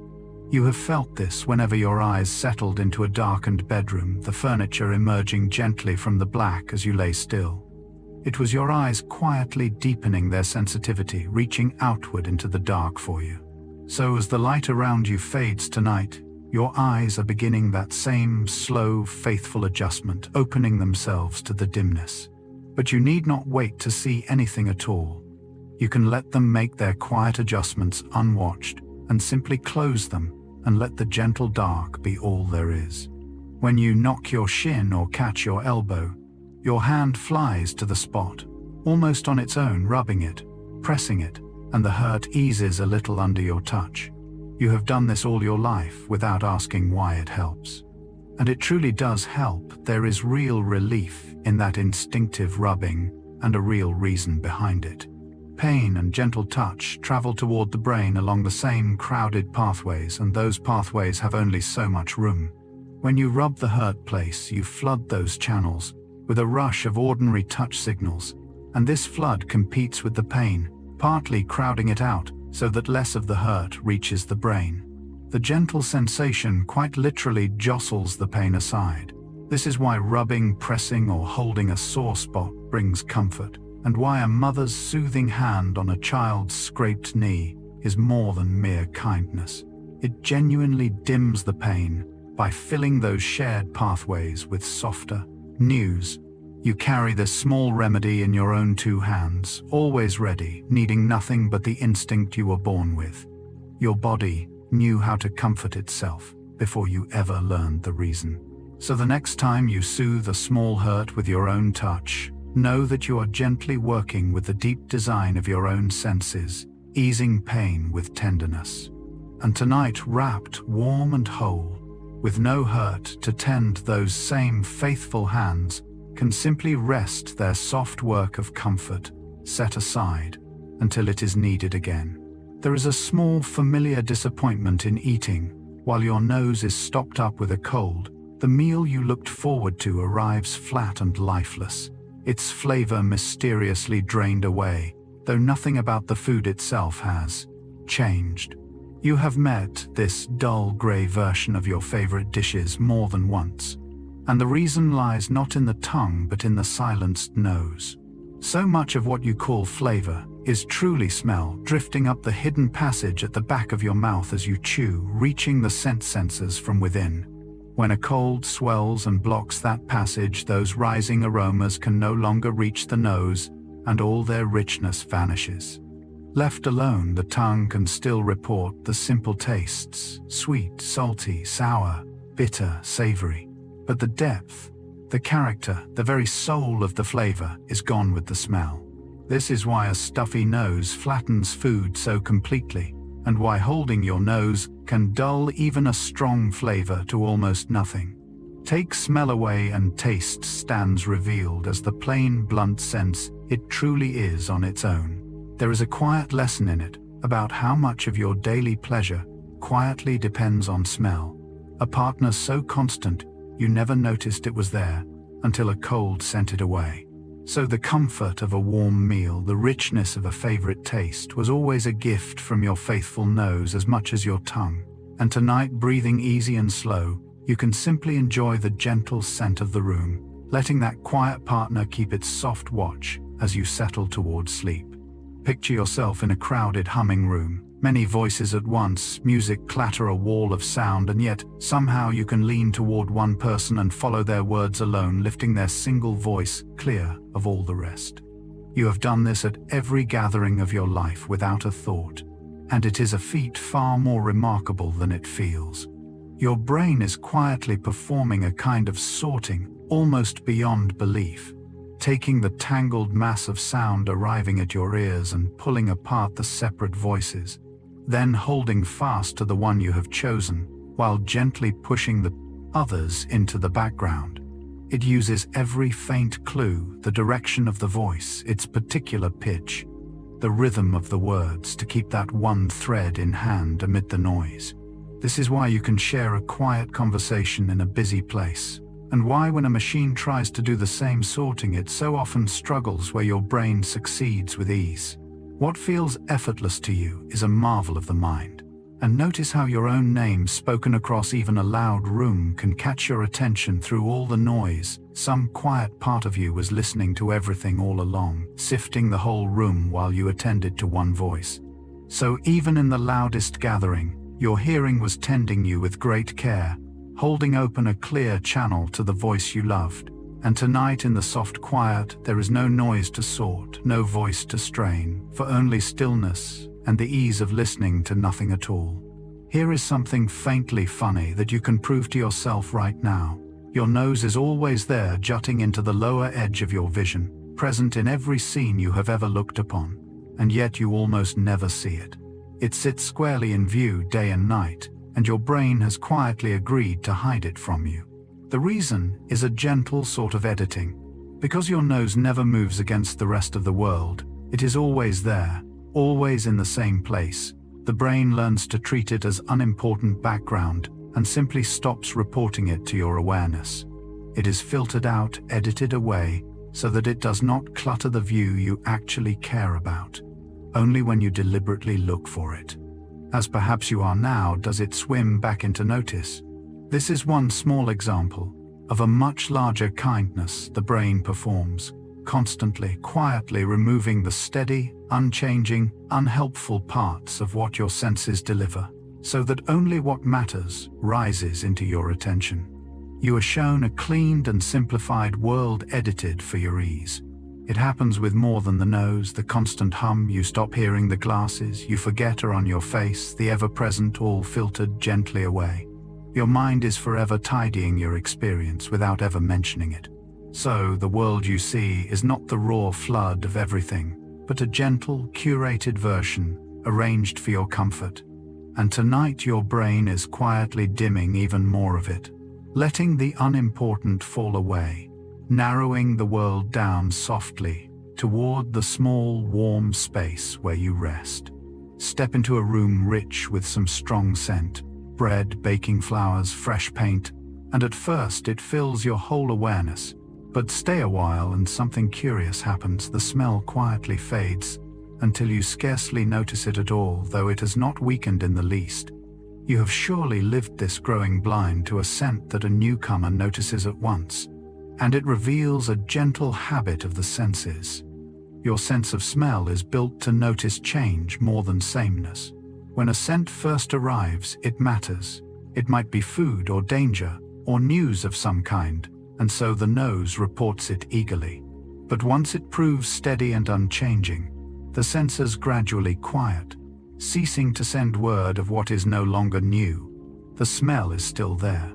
Your nose has simply stopped mentioning it. This is why you cannot smell your own home the way a visitor can, and why a perfume you wear all day seems to vanish to you while others still notice it. You have adapted, tuned it out, freed your attention for whatever might change next. It is a thoughtful design, this fading of the constant, saving your notice for what is new, and letting the familiar settle quietly into the background of your awareness. Your senses are always making room for what matters most, so the calm, familiar scent around you now has likely already softened past your noticing, folded gently into the background of this safe and settled place. You need not seek it. It is simply there, quiet and constant, one more unremarked comfort holding you as you drift down towards sleep. A wave of cold, a stirring piece of music, a sudden thrill, and there they are, those tiny bumps rising across your skin, each with a hair standing on end. You have felt them countless times without wondering where they came from. And the answer reaches back deep into your ancestry, to bodies far furrier than your own. Each little bump is made by a tiny muscle at the root of a hair, tugging the hair upright. In a thickly furred creature, this serves two clear purposes: raising the fur traps, a warming layer of air against the skin in the cold, and puffing the coat up makes the animal look larger and more formidable when startled or afraid. Your distant ancestors, coated in far more hair, relied on this reflex daily. You have kept the machinery but lost most of the fur, so the same ancient muscles still faithfully raise your sparse hairs, producing only these small bumps instead of a bristling coat. The reflex fires on useful once, now merely a gentle echo of a hairier past. This is why cold and strong emotion both bring goosebumps. Both once called for that raised coat, whether for warmth or for facing a threat. Your body still answers the old signals, though the fur that gave them meaning is long gone. There is something quietly moving in carrying such an inheritance, a small living memory of the creatures you descended from, written into your very skin. So the next time your arms prickle at a beautiful sound, know you are feeling an ancient reflex, tender and harmless now. And tonight, warm and settled, your skin lies smooth and calm, with nothing to bristle against and every reason to rest. Anyone who has felt queasy in the back of a moving car or unsteady on a rocking boat has met a small quarrel happening deep inside them, a disagreement between two of their own senses. That uneasy swimming feeling is not weakness or mere delicacy. It is what happens when your eyes and your inner sense of balance tell the brain two different stories at once. Deep in each ear lies the organ that senses motion, feeling every sway and turn through the shifting of fluid within it. Ordinarily, it agrees with your eyes when you move. Both report the movement together. But read a book in a moving car, and trouble begins. Your inner ear feels the motion of the vehicle, while your eyes, fixed on the still page, insist you are not moving at all. The two accounts clash and the brain, confused by the contradiction, answers with that green, unsettled feeling. This is why looking out at the passing horizon so often helps. It lets your eyes see the motion your inner ear already feels, and with the two senses agreeing once more, the unease begins to fade. Restore the harmony and the sickness eases. It is a strange kind of comfort to learn that this misery is really a sign of how closely your senses are meant to work together, so used to agreeing that mere disagreement makes you ill. So the deep peace of lying perfectly still as you are now is the opposite of that quarrel, every sense in quiet accord, all reporting the same gentle truth. No motion, no conflict, only stillness. Your eyes and your inner ear rest in perfect agreement tonight, and there is nothing left in you to unsettle. You may have noticed it, especially now as the evening deepens and yawns begin to come. A wide, stretching yawn, and then the eyes brimming faintly, a small wateriness rising as your face pulls open. It is such a common thing, this teary yawn, and behind it lies a simple, gentle mechanism. Tucked near each eye sit the small glands that keep it moist, and beside them run the tiny channels that drain that moisture away. When you yawn, the whole face stretches wide and the muscles around the eyes tighten and press. That pressing gently squeezes the tear glands, urging out a little extra moisture, while at the same time narrowing the drains that would carry it off, so the tears gather and brim rather than slipping quietly away. The result is those faint, wet eyes after a good deep yawn. This is why a truly wide yawn is far more likely to water your eyes than a small, stifled one, since it stretches the face fully and presses those glands hardest. The bigger the yawn, the wetter the eyes. And a yawn itself, of course, is one of the body's quiet signals of drowsiness, a sign that rest is drawing near. So the watering eyes are in their small way a gentle herald of sleep. So if a wide yawn rises in you now and leaves your eyes softly brimming, let it come and welcome it. It is your body telling you tenderly and truly that the day is done and rest is close. There is nothing to hold back tonight. You may yawn as deeply as you please, and let the drowsiness it announces carry you gently down. Try someday tasting something both warm and cold, the same dish, the same treat, and notice how the warmer version so often seems the sweeter, the richer, the more full of flavor. It is not your imagination, and it is not the food changing. Warmth itself quietly heightens how strongly you taste, especially the sweetness. Part of this is that warmth stirs the food's own aromas into the air, sending more of them rising to your smell sensors and deepening the flavor that way. But part of it reaches right down into the taste sensors themselves, which respond more readily to sweetness when they are warm than when they are cold. Heat, it seems, turns up the volume on certain tastes, directly making the sweet notes sing. This is why melting ice cream can taste sweeter than the frozen scoop, why chilled drinks are often made sweeter to compensate for the cold that dulls them, why a warm dessert feels so richly comforting. Temperature is quietly one of the ingredients of flavor. There is a gentle wisdom hidden in the foods we reach for. When we want comfort, so often warm ones whose warmth deepens their sweetness and their soothing richness. Your body knows what soothes it. So the warm drink some people love before bed is sweeter and fuller, precisely because it is warm, its comfort heightened by its heat. And tonight, whether or not anything warm has passed your lips, you can let that same idea settle over you like warmth itself, the gentle notion that comfort deepens in the warm and the soft, exactly as you are wrapped now drifting toward sleep. Leaving a loud concert or a noisy place, you may have carried a faint ringing in your ears into the quiet afterward, a thin, high-tone humming where there was no sound at all. Almost everyone has met this ghostly ringing. And it is a message from that small faithful crew deep in the ear, a sign that they have been working too hard. The tiny hair-tipped sensing cells that catch sound, a delicate and very loud noise, pushes them past their comfortable limits, bending and straining them fiercely for too long. Overworked this way, they can fire off confused signals even in the following quiet, and the brain reads those stray signals as a sound that is not there, of the ringing you hear.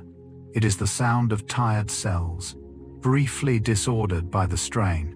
Usually this passes as the cells recover and settle the ringing, fading over hours as they return to calm. But it is also a gentle warning, for these cells do not grow back once. Truly lost, and repeated loud strain can wear them past mending. The ringing is your ear's quiet plea for kinder sound. This is why softer, gentler sound is not only more pleasant, but genuinely more caring toward the delicate machinery of hearing, letting those precious cells work in ease rather than strain. So the low, soft quiet around you tonight is a balm to that small, faithful crew, asking almost nothing of them, letting them rest and recover in peace. There is no strain here, no ringing to follow, only gentle stillness. You are treating your hearing with tenderness, simply by resting in the quiet, and soon that quiet can carry you down into sleep. Wake in the night reaching for a glass of water, or feel along a dark shelf for something you know is there, and your hand often finds it. No light, no looking, guided by some quiet knowledge of where things are. This is your body drawing on a soft blend of memory and that inner sense of position, moving surely through a darkness your eyes cannot pierce.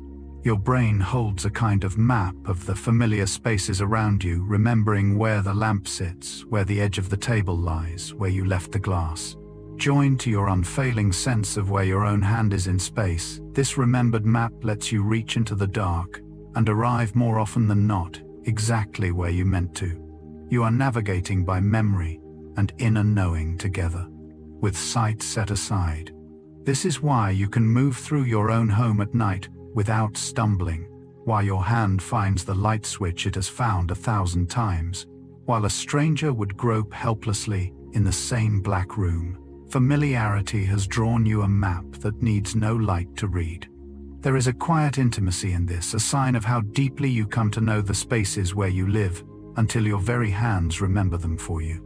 So the small, safe darkness around you now is a place your body already knows by heart, its shapes and edges held gently in memory, even with your eyes closed.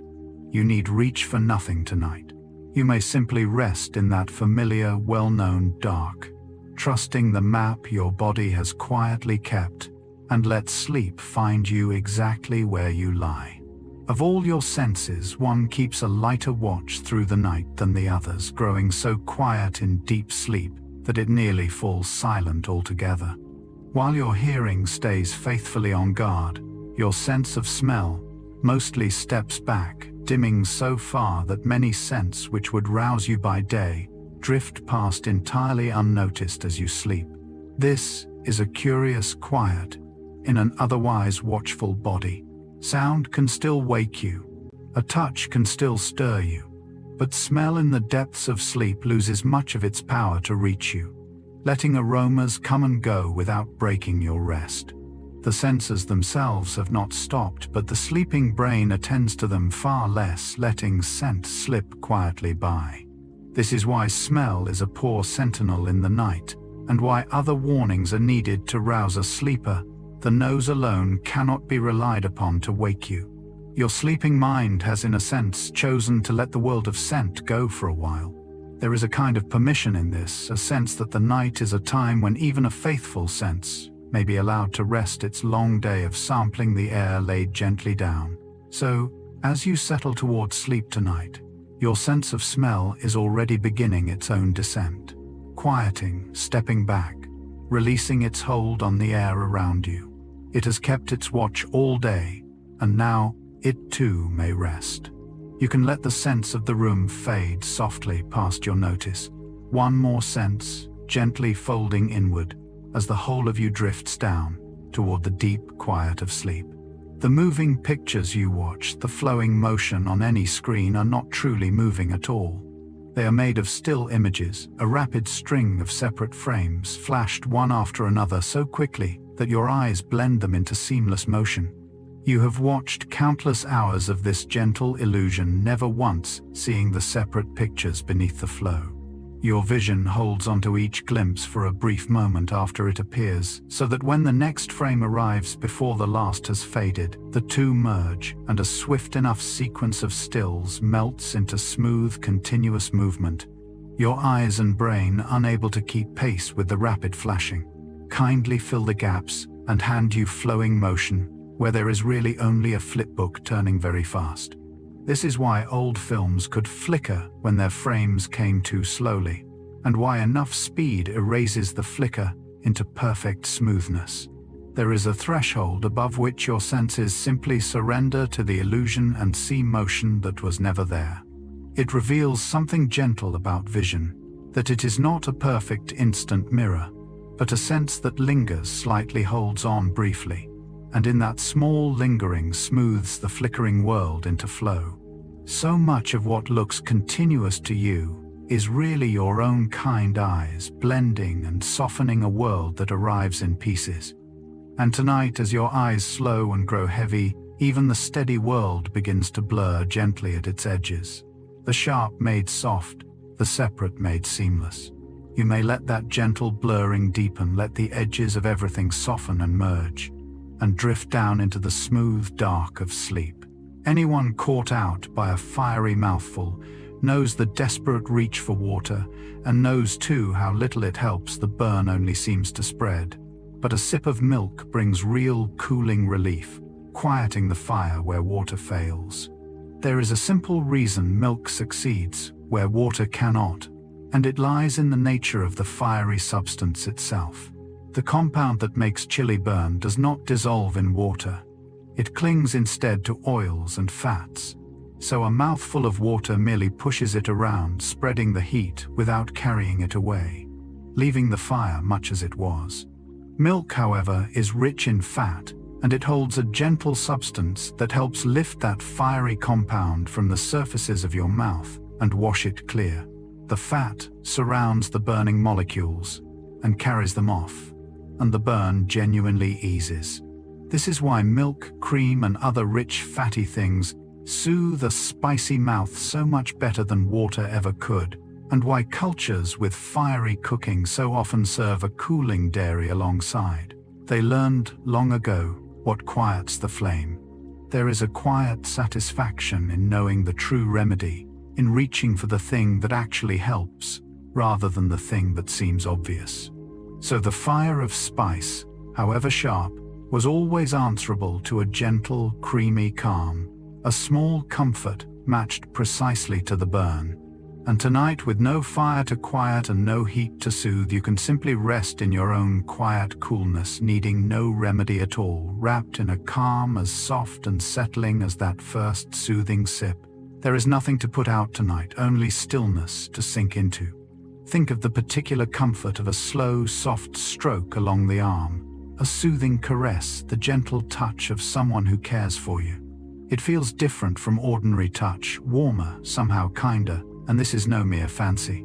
Your skin holds a special kind of nerve, tuned not to sharpness or detail, but to gentle, slow, affectionate touch, and it carries a feeling of its own. These nerves are unhurried, quite unlike the swift fibers that report a poke or a pinch. They respond best to a soft, slow stroke at about the warmth of a human hand, and they send their signals not to the parts of the brain that map fine detail, but to the parts that handle feeling and emotion. In other words, a gentle caress is carried on nerves built for comfort, arriving as warmth rather than mere information. This is why a tender touch can soothe so deeply, calming the body and easing distress in a way no words quite reach.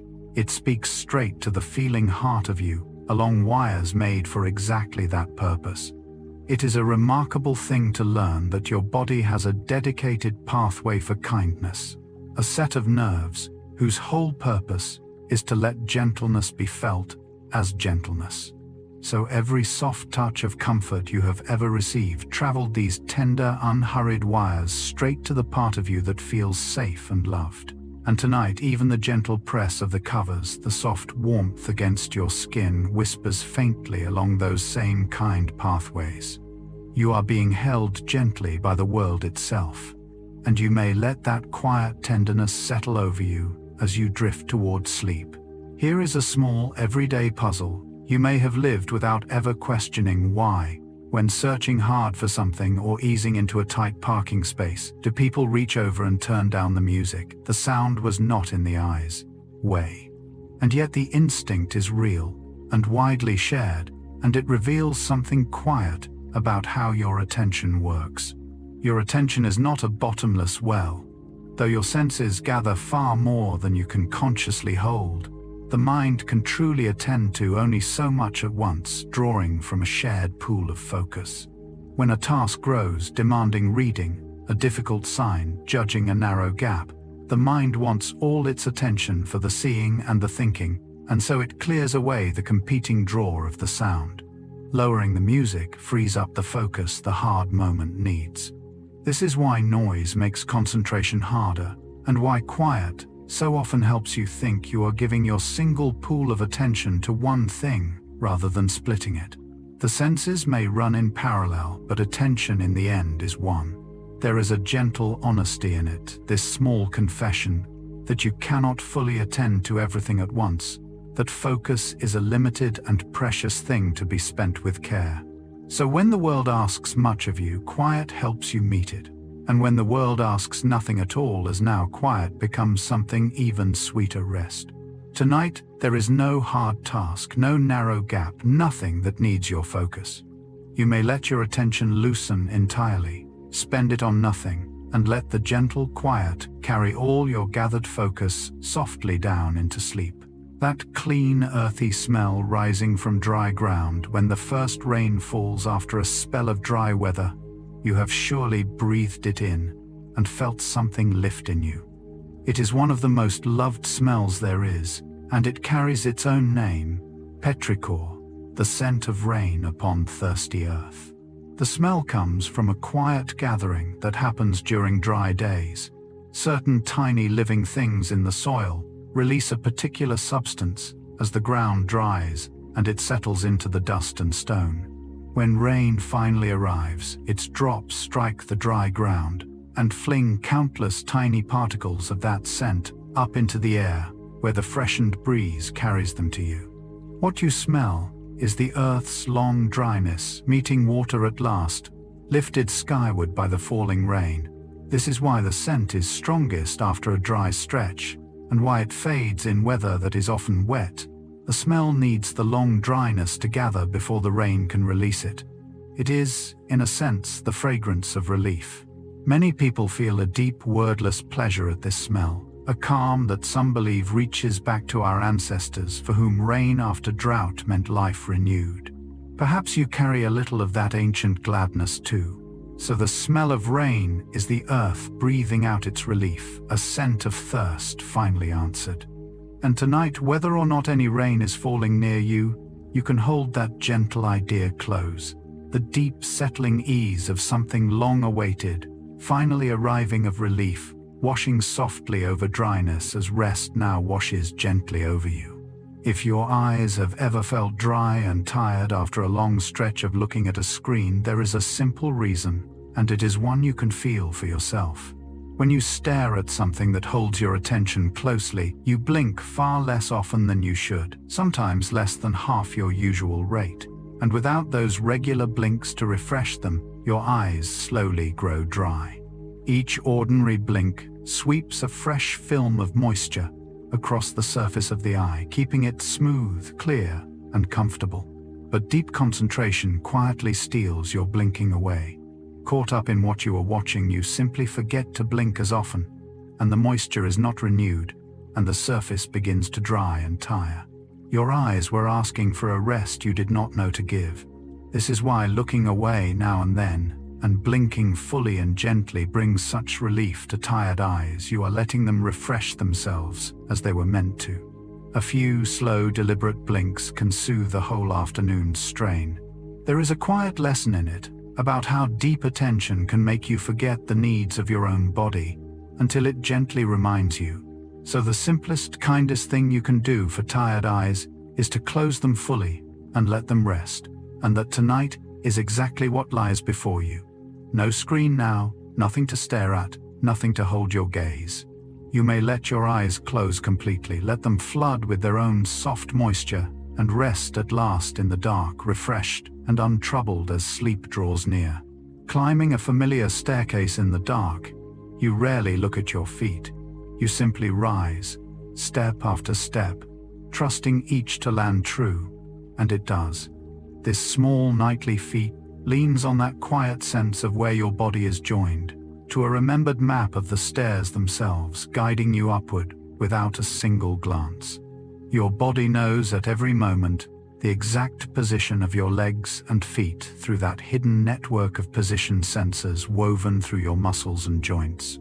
Joined to your memory of how high each step rises and how deep it runs, this inner knowing lets you climb by feel alone, your feet finding each stair as surely in darkness as in light. You are moving by an inner map, not by sight at all. This is why an unfamiliar staircase in the dark feels so much more treacherous. Your body has no remembered map of it, and each step becomes a small uncertainty. Familiarity is what lets you climb blind. It has taught your body the shape of the climb. There is a quiet marvel in how thoroughly the body learns the spaces it moves through, until the very stairs live in your legs as much as in your mind. So the familiar paths of your own home are known to you far more deeply than by sight alone, held in your muscles, your memory, your quiet inner sense, so that you could walk them with your eyes closed. And tonight, with no stairs to climb and nowhere left to go, that faithful sense of your own body can simply rest its maps, set gently aside, as you lie still and let sleep carry you where no steps are needed. The flavors of childhood often seem more vivid in memory than the flavors of later years, and this is not only the softening of memory itself. There is a gentle truth in it. The sense of taste does slowly dim across a lifetime, quietly fading as the years pass, so that the same food may reach an older tongue more faintly than it once did. The reason lies in that constant renewal of the taste senses. In youth, the tiny sensing structures rebuild themselves swiftly, kept fresh and plentiful. With age, this renewal slows, and their number gently declines so that flavors arrive a little softer, a little less sharp than in earlier days. The change is slow and mild, spread across decades, rarely noticed from one year to the next. This is why older tastes often lean towards stronger, richer flavors, and why a dish that once seemed plenty seasoned may come to seem mild. The sense itself has quieted and asks for a little more to be moved. It is a soft and natural dimming, not a loss, but a gentle settling. There is a certain tenderness in it, this slow quieting of a sense, across a long life of tasting all the countless meals that gradually softened it. So the flavors you have known were perhaps brightest in your early years, vivid in a way that memory rightly treasures. Yet every stage of tasting has its own gentle richness, its own comforts and warmth. And tonight, whatever your years, the day's last tastes have faded quietly into the past, and you may rest with a settled, easy palate, all its work done drifting softly toward sleep. On a cold day, your hands turn clumsy and dull, fumbling with buttons slow to feel small, things oddly numb and awkward as though they were not quite your own. You have surely fought with a zipper or a key with stiff, cold fingers. And it is not only stiffness in the muscles. The very nerves of touch grow slower and quieter in the cold. Warmth helps nerves carry their signals swiftly and clearly, and cold slows them down, dulling the messages they send from the skin. When your hands grow cold, their touch sensors report more faintly and more slowly, so that fine textures blur. Small things grow hard to feel, and the sureness of your touch fades. Your fingers have not lost their skill. Their senses have simply been muffled by the chill. This is why fine, delicate tasks grow so difficult with cold hands, and why warming them restores your dexterity as the nerves quicken again. Warmth wakes the sense back to its full sharpness. There is a reason your body draws warmth away from the hands and feet in the cold, keeping the vital core warm first, but it leaves the fingers dulled for a while. The body chooses its warmth with care. So warmth is what restores the tender, capable feeling of your hands waking their fine sense and their sure touch. And tonight, wrapped and settled, your hands can grow gently warm, their nerves easy and unhurried, with no delicate task to perform and nothing they must feel. They may simply rest warm and quiet and content as the whole of you softens towards sleep. If you have ever noticed that certain very high, thin sounds seem quieter than they once did, or that the young sometimes hear a faint high tone their elders cannot, you have brushed against a gentle truth about how hearing changes with time. As the years pass, it is the highest notes that slip away first, fading quietly from the edges of what you can hear, while the deeper sounds remain. The reason lies with that small crew of sensing cells in the ear, and with where the highest sounds are caught. The cells that answer to the very highest pitches sit right at the entrance of the spiral chamber, first to meet every sound that comes, and so across a lifetime they bear the most wear. Being the most used and the most strained, they are the soonest to tire and fade, and with them go the highest tones. This is why the loss creeps in from the top, the faint high edges thinning first, while the warm middle voices, the sounds of speech, of music, of a loved one's tone, stay clear far longer. The sounds that matter most to a life are the ones that linger most faithfully. It is a soft and gradual change, spread across many years, so gentle that it is rarely felt from one season to the next. The world simply grows a little quieter at its highest reaches. So the sounds that carry warmth and meaning, voices, gentle music, the low, soft murmur of a quiet room, are the very ones that stay with you longest and most true. And tonight, the low, soft quiet around you sits comfortably in the heart of your hearing, easy and clear, asking nothing of those worn high edges. You may simply rest in that warm, faithful range of sound, and let it soften you toward sleep. Perhaps you were once warned that reading in dim light would ruin your eyes, and perhaps you have felt the strain of it, the tiredness, the effort of making out words in too little light. There is real truth to the tiredness, but there is comfort too. For dim reading tires the eyes only for a while. It does not truly harm them. In poor light, your eyes must work harder to see clearly. The pupils widen, the focusing muscles labor. You blink less as you concentrate, and all this effort leaves the eyes feeling tired, strained, perhaps a little sore. But this weariness is passing like the ache of a well-used muscle, and it fades with rest. It leaves no lasting damage behind. The strain is temporary, and the eyes recover fully once they rest. This is why the old warning, though it points at something real, overstates the danger. Dim reading is uncomfortable, not injurious, a strain rather than a wound. Your eyes are more resilient than the warning supposed. There is a quiet reassurance in learning that this common tiredness heals itself completely, that a little rest undoes it entirely, leaving your sight unharmed. So the tiredness that comes from straining eyes is a gentle signal, not a lasting hurt, a simple call for rest easily answered. And rest is exactly what waits before you now. Whatever effort your eyes have made today, whatever strain they carried, it can all be let go, dissolved completely in the ease of closing them. You may let them fall shut, tired but wholly unharmed, and let a full night's rest restore them entirely by morning. There are certain foods that comfort far beyond their taste, a particular dish, a familiar warmth, something that seems to soothe the very heart of you. Often these are the foods of childhood, and much of their deep comfort flows not from flavor alone, but from scent, and from the memories those scents unlock within you. Smell reaches so directly into the parts of the brain that hold memory and feeling, that the aroma of a childhood food can carry you straight back to the safety of those early years. A warm kitchen, a caring hand, a time of being looked after. The comfort you feel is partly the taste, but largely the remembered safety that the scent brings rushing back. You are soothed not only by the food, but by everything it silently recalls. This is why comfort foods are so personal. Each of us, moved by different dishes, for each carries the particular sense of a particular childhood. What soothes you may mean nothing to another because it is your own remembered warmth the smell unlocks. There is a deep tenderness in this, The way a simple smell can wrap you again in an old and cherished safety, letting you feel for a moment cared for as you once were. So the foods that comfort you most are quiet keepers of your own remembered safety, holding the warmth of those who loved you in their very scent. And tonight you can rest in that same feeling of being cared for. Whether or not any such food is near, for the safety it carries lives in you, always ready to hold you gently. You are looked after tonight, warm and safe, and you may let that old, deep comfort carry you down into sleep.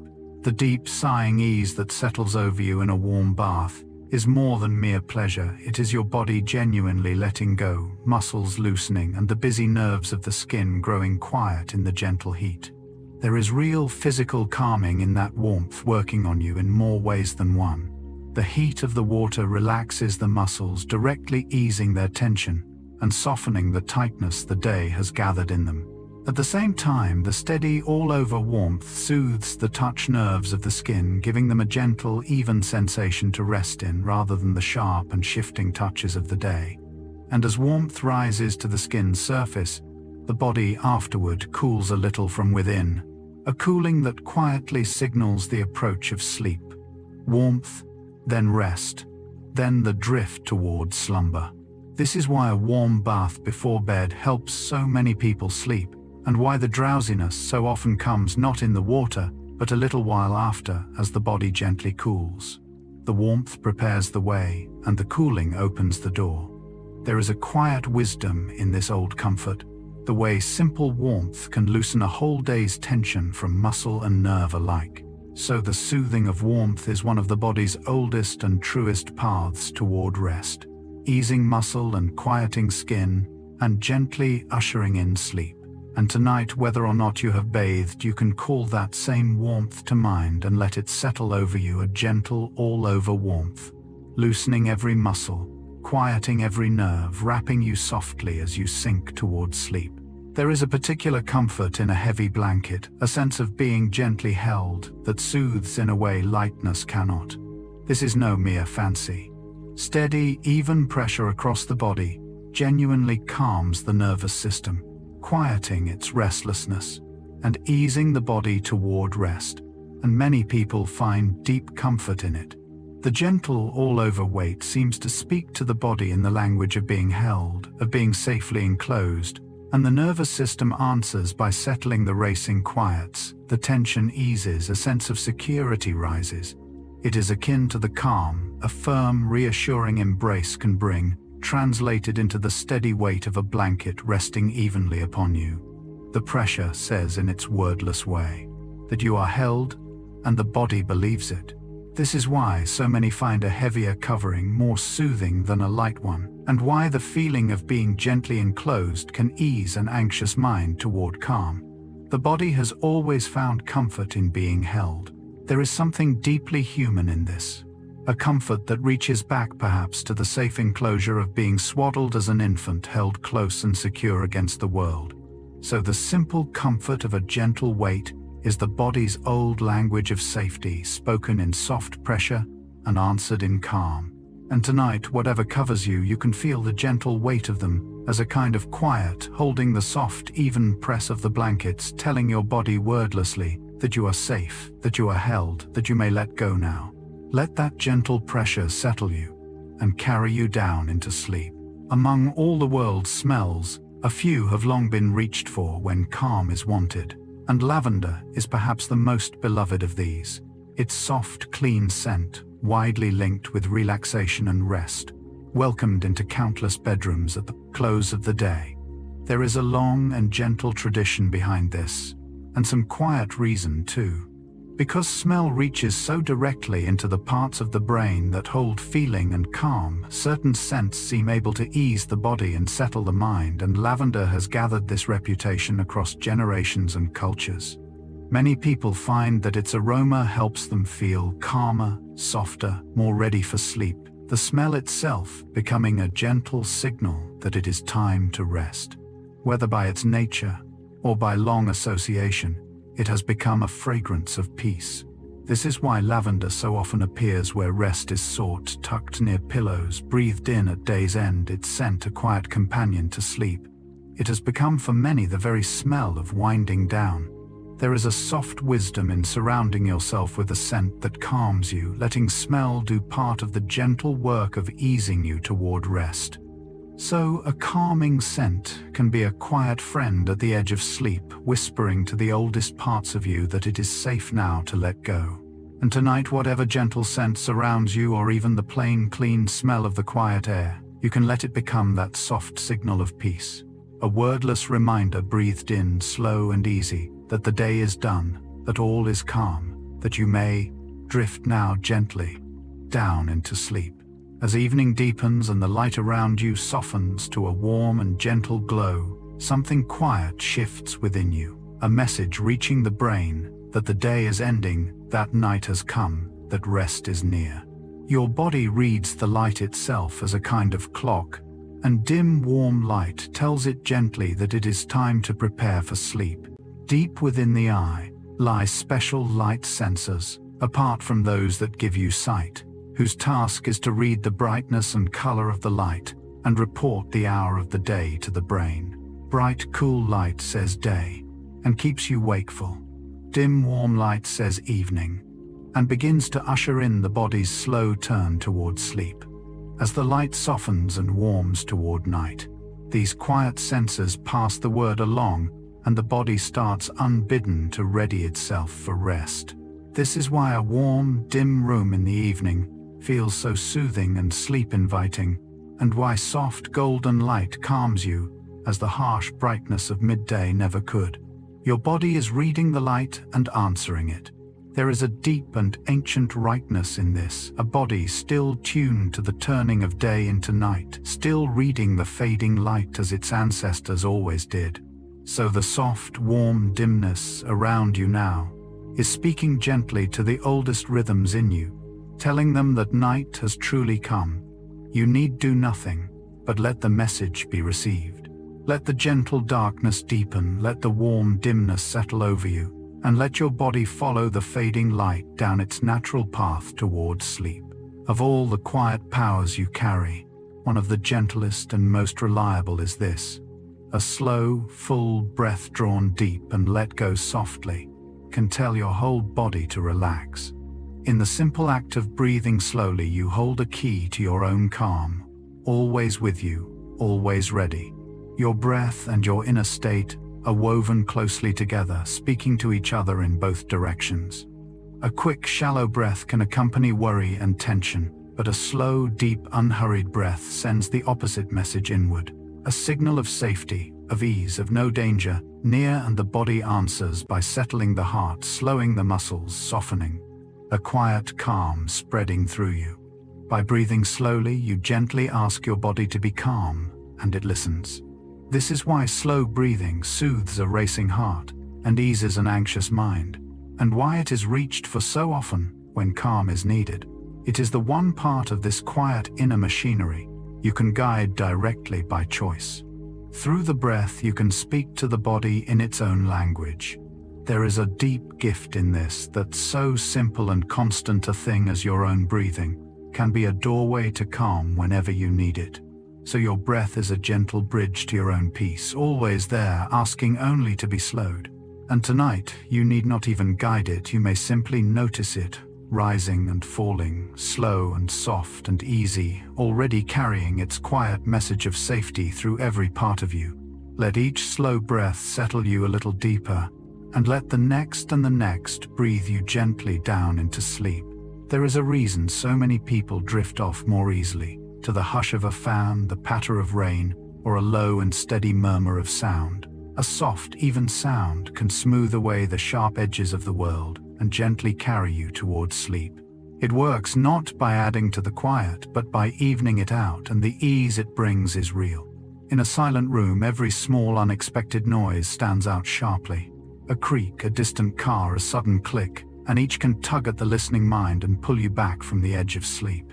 A soft, steady sound fills the quiet with a gentle, unchanging background, so that those small, startling noises no longer stand alone against silence, but blend into an even wash of sound. With nothing to jump out and catch the mind, the listening ear settles, and rest comes more easily. This is why a steady, soothing sound helps so many sleep, and why utter silence can sometimes feel oddly restless, each tiny noise magnified against it. A gentle blanket of sound is often kinder to the sleeping mind than perfect stillness. There is a quiet comfort in this the way a soft and constant sound can hold the room steady around you, smoothing the night into something even and calm. So a gentle wash of sound can be a soft companion at the threshold of sleep, evening the quiet and easing the mind's small watchfulness. And tonight, whatever soft sounds surround you, even the low, steady murmur of my voice, you can let them become that gentle background, smooth and even and unbroken. A soft blanket of sound laid over the quiet, holding you steady as you drift down toward rest. The comfort of a warm drink at the close of the day runs deeper than its taste. It soothes through its gentle warmth, through the quiet ritual of preparing and holding it, and through all the calm evenings it quietly recalls. Much of its comfort is in the whole gentle act, not the drink alone. The warmth itself is soothing, spreading a mild and pleasant heat through you, easing you as gentle warmth always does. But the ritual matters too, the slow making, the cupping of warm hands around it, the pause it creates at the edge of the busy day, a small ceremony that says the work is done and rest may begin. And for many, a warm drink before bed carries memories of calm evenings past, its scent and warmth unlocking a settled, cared-for feeling. Warmth, ritual, and memory together weave the comfort you feel. This is why the drink itself matters less than the gentle act of it, and why even a simple cup of something warm can soothe so deeply at day's end. It is the whole quiet ceremony that calms you more than anything in the cup. There is a soft wisdom in keeping such small rituals, these gentle markers that ease you from the day into the night. So a warm and quiet ritual at day's end can gently close the door on all that came before and open the way to rest. And tonight, whether or not any cup is near you, can let this very moment be that ritual, this quiet pause, this settling, this gentle marking of the day's end. Let it warm you like a drink held in both hands, and let its calm carry you softly down toward sleep. When worry quickens the heart and tightens the chest, few things soothe so surely as the sound of a calm, familiar voice, a loved one speaking softly, a gentle tone you trust. Such a voice can reach past thought and quiet the body itself, slowing a racing heart by its sound alone.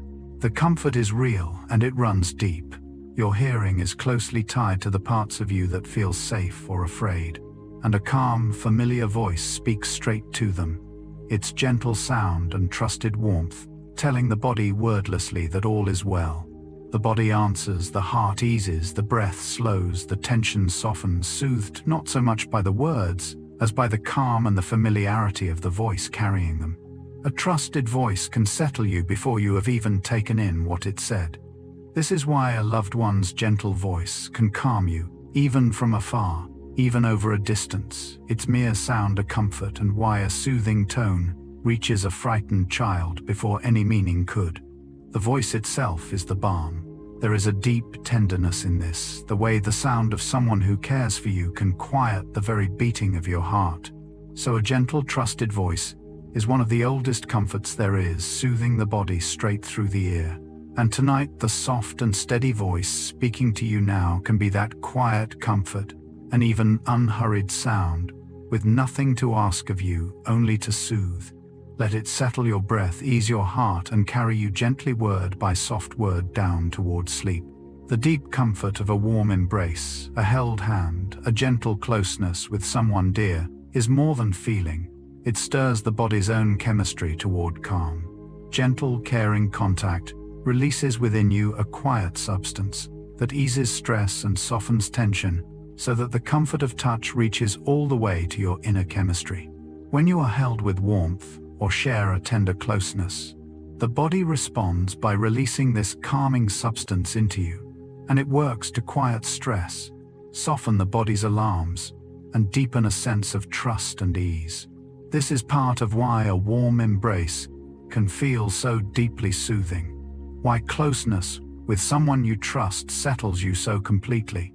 The comfort is being written into your body itself, in its own gentle chemistry. This is why loving touch calms the heart and eases the mind, and why the warmth of another person can soothe you when little else will. Your body is built to be comforted by gentle nearness. There is something profoundly human in this, a body made to be calmed by care to answer tenderness with its own quiet chemistry of peace. So the comfort of gentle closeness reaches far deeper than the skin, stirring a calm that flows through the whole of you. And tonight, even wrapped alone in the quiet, you can call to mind the warmth of those who care for you, or simply feel the gentle hold of the covers around you, and let that soft sense of being cared for settle into your body. You are held tonight in one way or another, and you may let that quiet comfort ease you down into sleep. There is an old and universal magic in slow rocking, the gentle sway that quiets a fretful baby, the soft motion of a cradle, the lull of a hammock or a rocking chair. Across all the world and all of time, this gentle rhythm has carried people towards sleep, and its power over you did not end with childhood. That slow, steady motion speaks to the inner sense of balance deep within the ear, and through it to the parts of the brain that settle the body toward rest. The gentle, rhythmic sway seems to soothe and synchronize the quieting mind, easing it down into sleep more smoothly than stillness alone. It is why a baby calms in rocking arms, and why grown people, too, still soften toward sleep in a gently swaying hammock or chair. The old cradle magic never truly leaves you. This is why slow rhythmic motion soothes at any age, and why the gentle sway of a train or a boat can make even a wakeful traveler drowsy. The body has always answered, rocking with rest. There is a deep and ancient comfort in this, a memory perhaps of the earliest safety of all, cradled and swayed and carried, held close and lulled towards sleep. So slow rocking is one of the oldest lullabies the body knows, a gentle motion that has soothed humankind from its very first days. And tonight, though you lie still, you can carry that same gentle rhythm within, in the slow rise and fall of your own breathing, a quiet, inner rocking, soft and steady and calming. Let that gentle inner sway carry you, as it has carried every soul before you, down into sleep. Of all the senses, sight pours in the most, a vast, ceaseless flood of shapes and colors and motion, filling far more of the mind's work than any other sense. And so the simple act of closing your eyes does something remarkable. In an instant, it removes the greatest share of all that streams into you, quieting the mind's busiest sense in a single gentle motion. So much of the brain is given over to seeing that when you close your eyes, a great hush falls across all that machinery, freed at once from its constant labor of sorting shapes and colors and movement. The heaviest stream of information simply stops, and in its absence, the mind grows quieter, calmer, more still. This is part of why closing your eyes feels so restful. Even while you are awake, you have set down the greatest of your sensory burdens in one soft motion. This is why you naturally close your eyes to rest, to think, to savor a sound or a taste. You are quieting the loudest sense, to let stillness or another feeling come forward. Shutting out the flood of sight clears a deep and welcome space within. There is a simple grace in this, that so small a motion as lowering your eyelids can quiet so much at once. So closing your eyes is a gentle door you can shut against the busy world, stilling its loudest voice in an instant. And tonight, as your eyes fall closed and stay closed, feel that great quieting settle over you, the flood of the seen world gently stopped, the mind's busiest work laid down, a deep and welcome stillness opening in its place. Rest there now, in that soft dark, and let it carry you towards sleep. There is a particular ease that settles over you on returning to your own home, a wordless sense of safety and rest, and much of it, though you may never have known, it comes through the nose. The familiar scent of home, its own quiet signature of smell, tells the deep and ancient parts of your brain that you are safe, that you have come to your own place at last. Every home carries its own subtle scent, woven from all that lives and happens within it. And though you have long since stopped consciously noticing it, some quiet part of you knows it well. Because smell reaches so directly into the parts of the brain that hold safety, and feeling breathing in that familiar scent gently reassures you, easing the body toward calm, the smell of home whispering, beneath all thought that here you may let down your guard. You are soothed by an aroma you cannot even name. This is why an unfamiliar place can feel subtly unsettling, even when nothing is wrong, and why your own bed, your own room feels so deeply safe. Its very scent tells you that you are home. The nose knows the safe place before the mind does. There is a soft comfort in this, the way your own home holds you in a scent you never notice yet always know. So the familiar smell around you now is quietly telling the oldest parts of you that you are safe, that you are home, that you may rest. You need not notice it to be soothed by it. Let that wordless reassurance settle deep into you, and let the safety of your own place carry you gently down into sleep. That quiet inner sense that lets you feel your own heartbeat holds a gentle gift when you turn your attention softly inward and notice the slow, steady rhythm of your heart. That very noticing can deepen your calm, settling you further into peace. Your attention and your inner state are woven together, and gently attending to a calm body makes it calmer still. When you rest your awareness lightly on the slow, even beat of your own heart, you are reading a signal of calm, a heart at ease, unhurried at peace. And taking that signal in seems to reassure the mind, which settles further, which quiets the body more, in a gentle, deepening circle of calm. By noticing your own steadiness, you become steadier. The peace feeds upon itself softly, each turn a little deeper than the last. This is why gently attending to a calm heartbeat or a slow breath can soothe you further, and why this quiet inward noticing is so often reached for at the edge of rest. Awareness of calm becomes more calm. There is a soft grace in this, that simply noticing your own peace can gently deepen it. No effort required, only a quiet turning inward. So your own steady heartbeat can be a quiet anchor of calm there, whenever you turn softly toward it. And tonight, if you wish, you can rest your gentle attention on that slow, faithful beat within you, steady, unhurried, carrying on all on its own, and feel how noticing its calm quiets you further still. Let each slow beat settle you a little deeper, and let that gentle inward peace carry you down toward sleep. Step from a dim room into bright sunlight, or from daylight into shadow, and for a moment the world is washed out or swallowed in dark, then quickly it settles into clarity.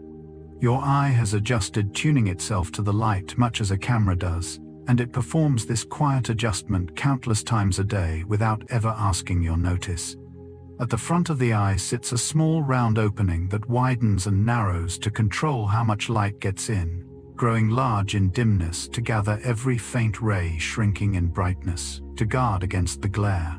This is much like the aperture of a camera, opening and closing to suit the light, and behind it the sensing cells themselves adjust their own sensitivity, turning up in the dark and down in the bright, so that across an enormous range of light you go on seeing clearly.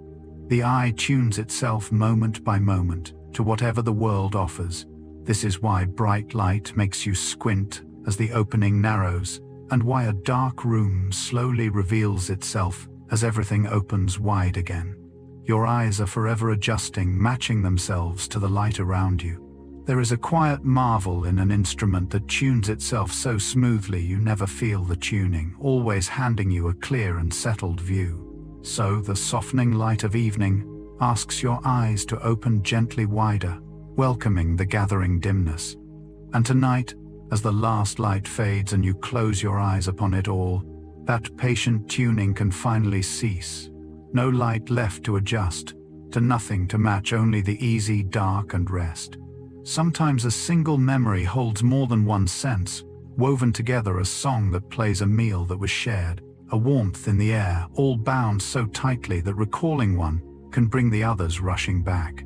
Your memories are rarely made of a single sense alone. They are woven from many at once, knotted together into one living moment. When something happens to you, your brain gathers all its senses at once, the sights, the sounds, the smells, the tastes, the touch of the moment, and stores them not separately, but together, threaded into a single memory. So a song heard during a certain meal can become tied to the taste of that food, and years later, the melody may summon the flavor, or the flavor call back the song. Pull one thread, and the whole woven moment can come loose and return to you whole. This is why a piece of music can carry a scent, a place, a whole vanished evening, and why the senses of a cherished memory come back braided together, rather than one box. There is a deep tenderness in this, the way your most precious moments are held complete, every sense of them kept safe together. So within you tonight, rest countless such woven memories, each holding a whole moment of your life in a single knot of senses. They ask nothing of you now. You may let them lie quiet and safe within you, these gathered moments, and rest in the knowledge that all you have loved is held gently together, kept whole as you drift towards sleep. In these last slow minutes before sleep, something quiet and merciful begins to happen within you. As your attention gently loosens and fades, the brain begins to turn down the outside world, softening the flood of your senses, letting the room grow dim and distant. You are not falling out of the world, so much as the world is being gently lowered around you. All through the day, your brain holds the gate to your senses open, letting the sights and sounds and feelings of the world stream in to your waking mind. But as sleep approaches and attention softens, that gate begins to close and the signals of the outside world are quieted, dimmed, held back at the threshold. The room does not vanish, but it recedes, growing faint and far away. As your mind turns slowly inward and down, the senses still gather, but their reports are gently muted, one by one. This is why the world seems to soften and blur at the edge of sleep, sounds growing distant, the room fading, everything drawing away into a gentle haze. You are being quietly released from the world's constant demands. There is a deep kindness in this slow letting go, the way the mind gathers itself inward and lowers the world around you like a lamp being dimmed. So the fading you feel now, the soft receding of the room, is your own brain tenderly turning down the world so that you may rest. You need do nothing to help it. Let the sounds grow distant, let the room drift far away, and let the gentle dimming carry you inward down and softly into sleep. Settling at last into a comfortable position, feeling your whole body sink and soften into it, you may notice a deep release spreading through you. The tired muscles held taut all day, finally letting go, completely surrendering the last of their tension into rest. When the body is fully supported and at ease, the muscles can at last stop their long day's holding. All through your waking hours, your muscles work quietly to hold you up, to keep you balanced, to carry you through the day, never fully resting, even when you sit or stand. But when you lie down at last, comfortable and wholly supported, that ceaseless holding is no longer needed. The bed bears your weight, and the muscles, relieved of their duty, can release completely, softening into a deep and grateful stillness. The letting go moves through you limb by limb as each muscle discovers it no longer has anything to hold. This is why a comfortable position feels so deeply relieving at day's end, and why you can almost feel the tension draining away as you settle. Your muscles have carried you all day, and now at last they may set the burden down. There is a quiet gratitude in this release, the body finally allowed to stop its long, faithful labor and simply rest. So the comfort you feel now, sinking softly into your resting place, is the deep relief of muscles laying down their long day's work. You may let that release spread through every part of you, the arms, the shoulders, the legs, the whole tired frame, each letting go a little more and a little more, sinking softly down until nothing in you is held at all and only rest remains. There is a small and gentle paradox in how the body prepares for sleep warming. Your hands and feet actually helps the body cool itself within, and this inner cooling is part of what ushers in rest. Warm hands and feet, cool core, this quiet shift is one of the body's own signals that sleep is near. As sleep approaches, the body lowers its inner temperature slightly, and one way it does this is by sending warmth out to the hands and feet where heat can escape from the skin into the air. So warm extremities are not a sign of a warm body, but of a body releasing its heat, cooling gently at its core as it settles toward sleep.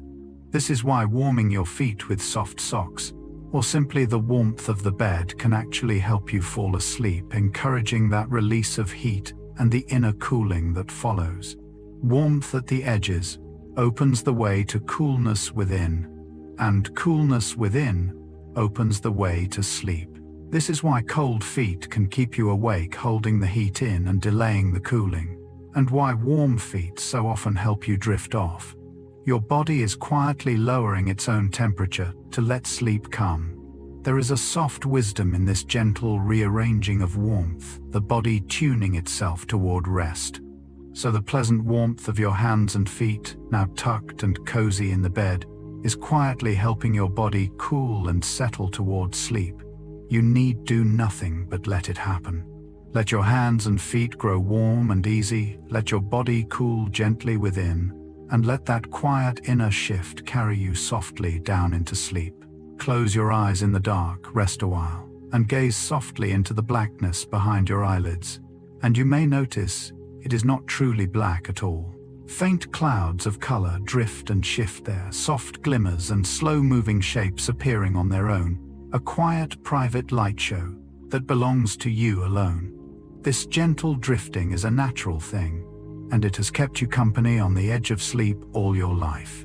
Even in complete darkness, with no light reaching them, the sensing cells and pathways of your vision are never wholly silent. They stir faintly of their own accord, sending up small random signals that the brain reads as soft, drifting colors and dim, shifting forms. This is why the dark behind your eyelids seems to glow and swirl very faintly, gently, with no light at all to cause it. You are seeing the quiet activity of your own resting eyes. This is why the closed eye dark is a soft, living gray, rather than a perfect black, and why faint colors seem to bloom and drift there when you look. It is your vision gently idling, painting soft nothings on the dark. There is a quiet intimacy in this private light seen by no one but you, drifting only for you at the threshold of sleep. So the soft, drifting colors behind your closed eyes now are a gentle companion into sleep, yours alone, asking nothing but to be watched. You may let your gaze rest softly upon them, these slow blooms and dim glimmers, and let them drift, and let yourself drift with them, down and down into the deepening dark of sleep. That constant inner knowing of where your body is, the sense that has held your map so faithfully all day, begins as sleep draws near to soften and grow quiet, loosening its grip so that the boundaries of your body seem to blur and fade. You may have felt it, that drifting sense at the edge of sleep of not quite knowing where your limbs are, of the body growing vague and boundless. All through your waking hours, this sense reports ceaselessly on the position of every limb, holding a sharp and constant map of your body in space. But as you settle towards sleep, lying still and fully supported, this map is needed less and less, and the sense gently quiets its reports, growing faint and soft. The clear edges of your body blur, your limbs grow heavy and vague, and you begin to lose track of exactly where you end and the bed begins. The map softens into a warm and boundless haze. This is why at the very edge of sleep your body can seem to grow heavy or float or drift without clear borders. The sense that held its shape is loosening its hold. You are being released from the constant knowing of yourself. There is a deep ease in this, softening the body, no longer needing to be mapped, allowed to blur gently into rest. So the heaviness and haze you may feel now, the soft dissolving of your body's edges, is that faithful sense gently letting go. You need not hold your shape tonight. Let your limbs grow heavy and vague. Let your borders blur softly into the warmth around you, and let that gentle dissolving carry you down into sleep. Among all your senses, one slips away soonest as sleep takes you the nose, which quiets first. Its watch over the air fading early, letting scent be the first sense to release you into rest. While your other senses keep a lighter vigil into the night, smell steps back soonest, its reports fading gently as sleep draws near. Your sense of smell, so faithful through the day, grows quiet, earliest at the approach of sleep, its sensitivity dimming as you drift downward into rest. The scents of the room so present a while ago fade past your notice, slipping quietly away as the nose lets go its hold on the air.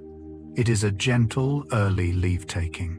One scent stepping softly back, while the others keep their fading watch a little longer.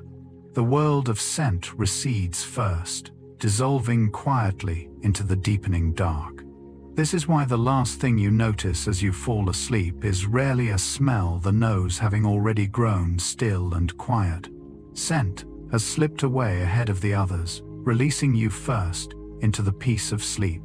There is a soft gentleness in this early quieting, one faithful sense laying down its watch and letting the air go unread.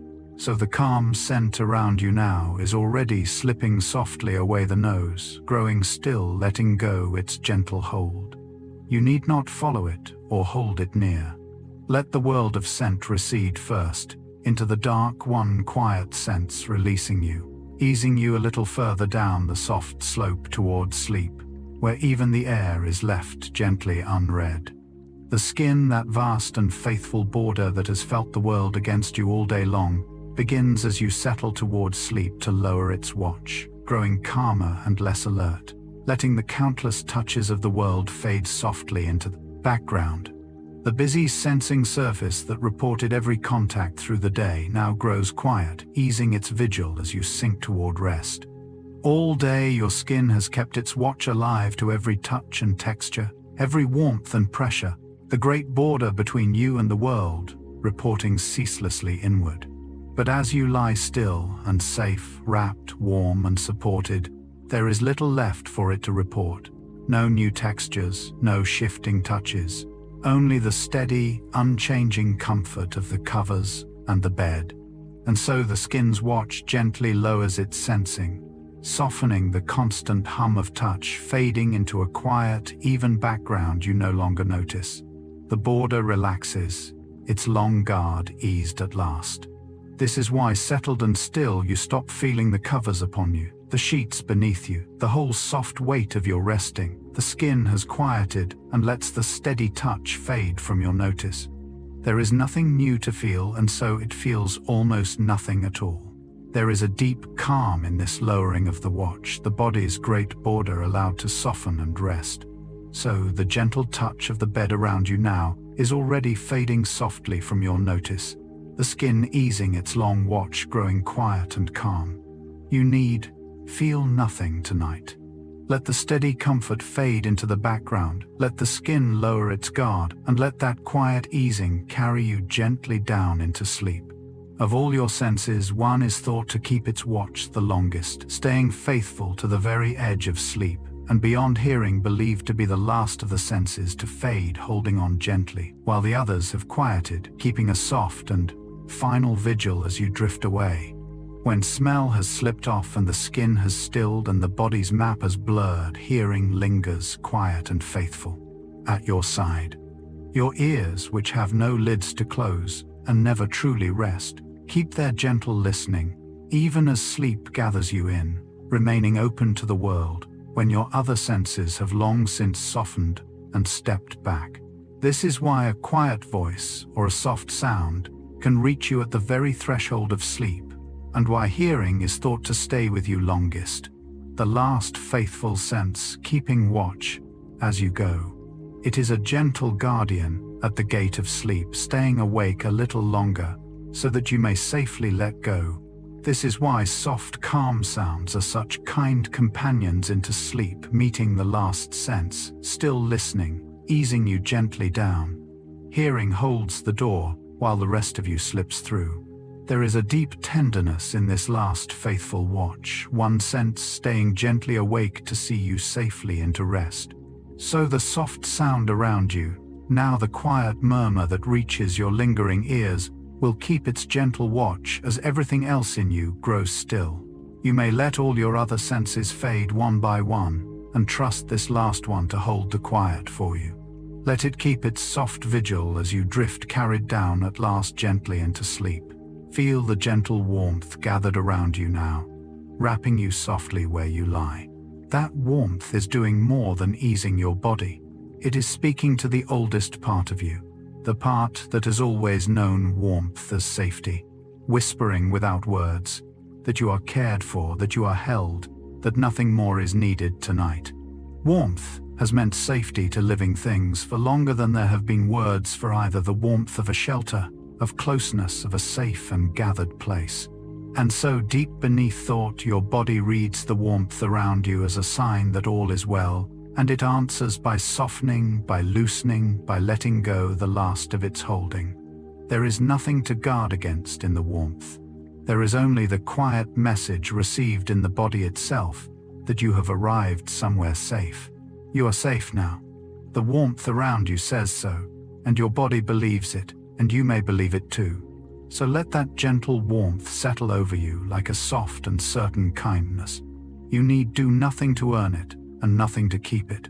Let it wrap you, let it hold you, and let its quiet whisper of safety carry you softly down towards sleep. Notice for just a moment how your breath is moving now, slow and soft, and easy, rising and falling, all on its own, needing nothing from you at all. You do not have to guide it or hold it or think of it. It breathes you gently, faithfully, as it has your whole life, and now it is slowing of its own accord toward the deep, calm rhythm of sleep. There is a quiet mercy in a breath that asks nothing, that carries on tenderly whether you attend to it or not, that softens toward rest without your help. All through this day it has kept you unnoticed and unthanked, and now at the edge of sleep it slows and deepens on its own, easing you further down with every gentle rise and fall. You can let it go entirely. You can hand it over completely and trust it to breathe you through the night. So let each slow breath settle you a little deeper, needing nothing from you, asking nothing of you. Let it rise and let it fall, and let it carry you breath by gentle breath down into the soft dark of sleep. Behind your softly closed eyes, the whole busy world of light has quietly lain down to rest. All the shapes and colors and endless motion of the day, the great streaming flood that filled so much of you, has gently stopped, and in its place there is only the soft, warm dark, asking nothing, showing nothing, holding you in its quiet. Your eyes have carried the world to you all day long, faithful and tireless, and now they are closed, and the seeing is done, and the deep stillness of that resting spreads gently through you. There is nothing left to look at, nothing to follow, nothing to watch for. The world of light has been set down softly, and you may set yourself down with it. Rest here in the soft dark behind your eyes, where the day's great brightness has finally gone quiet. So let your eyes stay gently closed, and let the darkness be a comfort rather than an absence. Let the world of light lie down, and lie down with it, and let the quiet dark carry you softly towards sleep. As you drift now towards sleep, a soft sound stays gently with you, keeping its quiet. Watch the faithful ear that never fully closes, lingering at your side as everything else grows still. You need not listen to it or hold to it. It simply keeps you company, a gentle presence at the edge of sleep, so that you are not alone as you let go. There is a quiet comfort in a sound that stays soft and low, and asking nothing, keeping the darkness gentle around you as you fade. It is the last kind companion of the waking world, holding the quiet steady, while the rest of you slips softly under. Let it be there. Let it keep its watch. You may release everything else and trust this soft sound to hold the night gently around you. Rest now as the soft sound keeps its faithful quiet watch. So let that gentle sound be the last soft thread between you and the waking world, easy and low and near. Let it stay with you as you drift, keeping its quiet watch, and let it carry you gently down into sleep. The quiet, calm scent around you now, whether you notice it or not, is speaking softly to the deep parts of you, telling them gently that it is safe to let go. You need not seek it or breathe it deliberately. It is simply there, a soft and wordless reassurance, easing you toward rest with every quiet breath you take. Scent reaches straight into the oldest, calmest places within you, and the gentle smell of this safe and settled space is whispering beneath all thought that the day is done and you may release it now. There is nothing more to hold. There is only the soft, familiar air of a safe place, telling the mind to soften, to loosen, to let go at last. Let go now. The calm around you says you may, and your body believes it. So let the gentle scent of this quiet place settle you, wordless and soft, into deeper ease. Let it tell you that all is safe, that all is done, and let it carry you gently down towards sleep. As you settle deeper, now notice how your body seems to grow heavy, and then strangely to forget its own weight entirely, sinking softly down into the bed, as though the borders between you and the warmth beneath you were quietly dissolving. This gentle heaviness, this soft sinking, is the body letting go of itself, releasing the last of its holding into rest. All day, your body carried its own weight, held itself up, moved itself through the world. Now it may set that weight down completely, sinking into full support, held entirely by the bed beneath it, needing to hold nothing at all. And as it sinks, it seems to forget its own heaviness, growing soft and boundless, dissolving gently into the warmth around it. There is nothing left to carry. There is only the sinking and the softness and the deep ease of being wholly held. Let yourself sink. Let the weight go. You are fully held now, and you need carry nothing. So let your body grow heavy and then weightless, sinking softly down into the warm support beneath you. Let it forget its own weight, let it dissolve gently into rest, and let that soft sinking carry you down into sleep. Your skin, that faithful border that felt the whole world against you all day, has softened its watch now, with nothing new left to feel. Only the steady, unchanging warmth of the covers, fading gently past your notice, into a quiet you no longer register. The great sensing surface has grown calm, its long vigil eased, letting the world's touch dissolve softly away. There is nothing to feel tonight, nothing to guard against, no new touch or texture asking for notice. And so the skin grows quiet, its watch lowered, the steady comfort around you, fading into a background so gentle it disappears. You stop feeling the covers, the sheets, the soft weight of your resting. The border has softened, and lets it all fade gently from your notice. There is only warmth, and stillness, and the quiet of a sense at rest. Let the touch of the world fade. There is nothing you need to feel. So let your skin grow calm and quiet. Its long watch softened the gentle warmth around you, fading past all notice. Let there be nothing left to feel, and let that deep quiet of the resting skin carry you softly down towards sleep. Deep in your ears, that quiet sense of balance, which felt every tilt and turn and motion of your day, has settled now into perfect calm, reporting only stillness. No swaying, no motion, nothing to correct. Held perfectly still as you are wrapped and settled and unmoving. It has nothing left to do but rest, and its stillness becomes part of your deepening peace. All day, it tracked your every movement, every lean and step and turn, keeping you upright and steady through the world.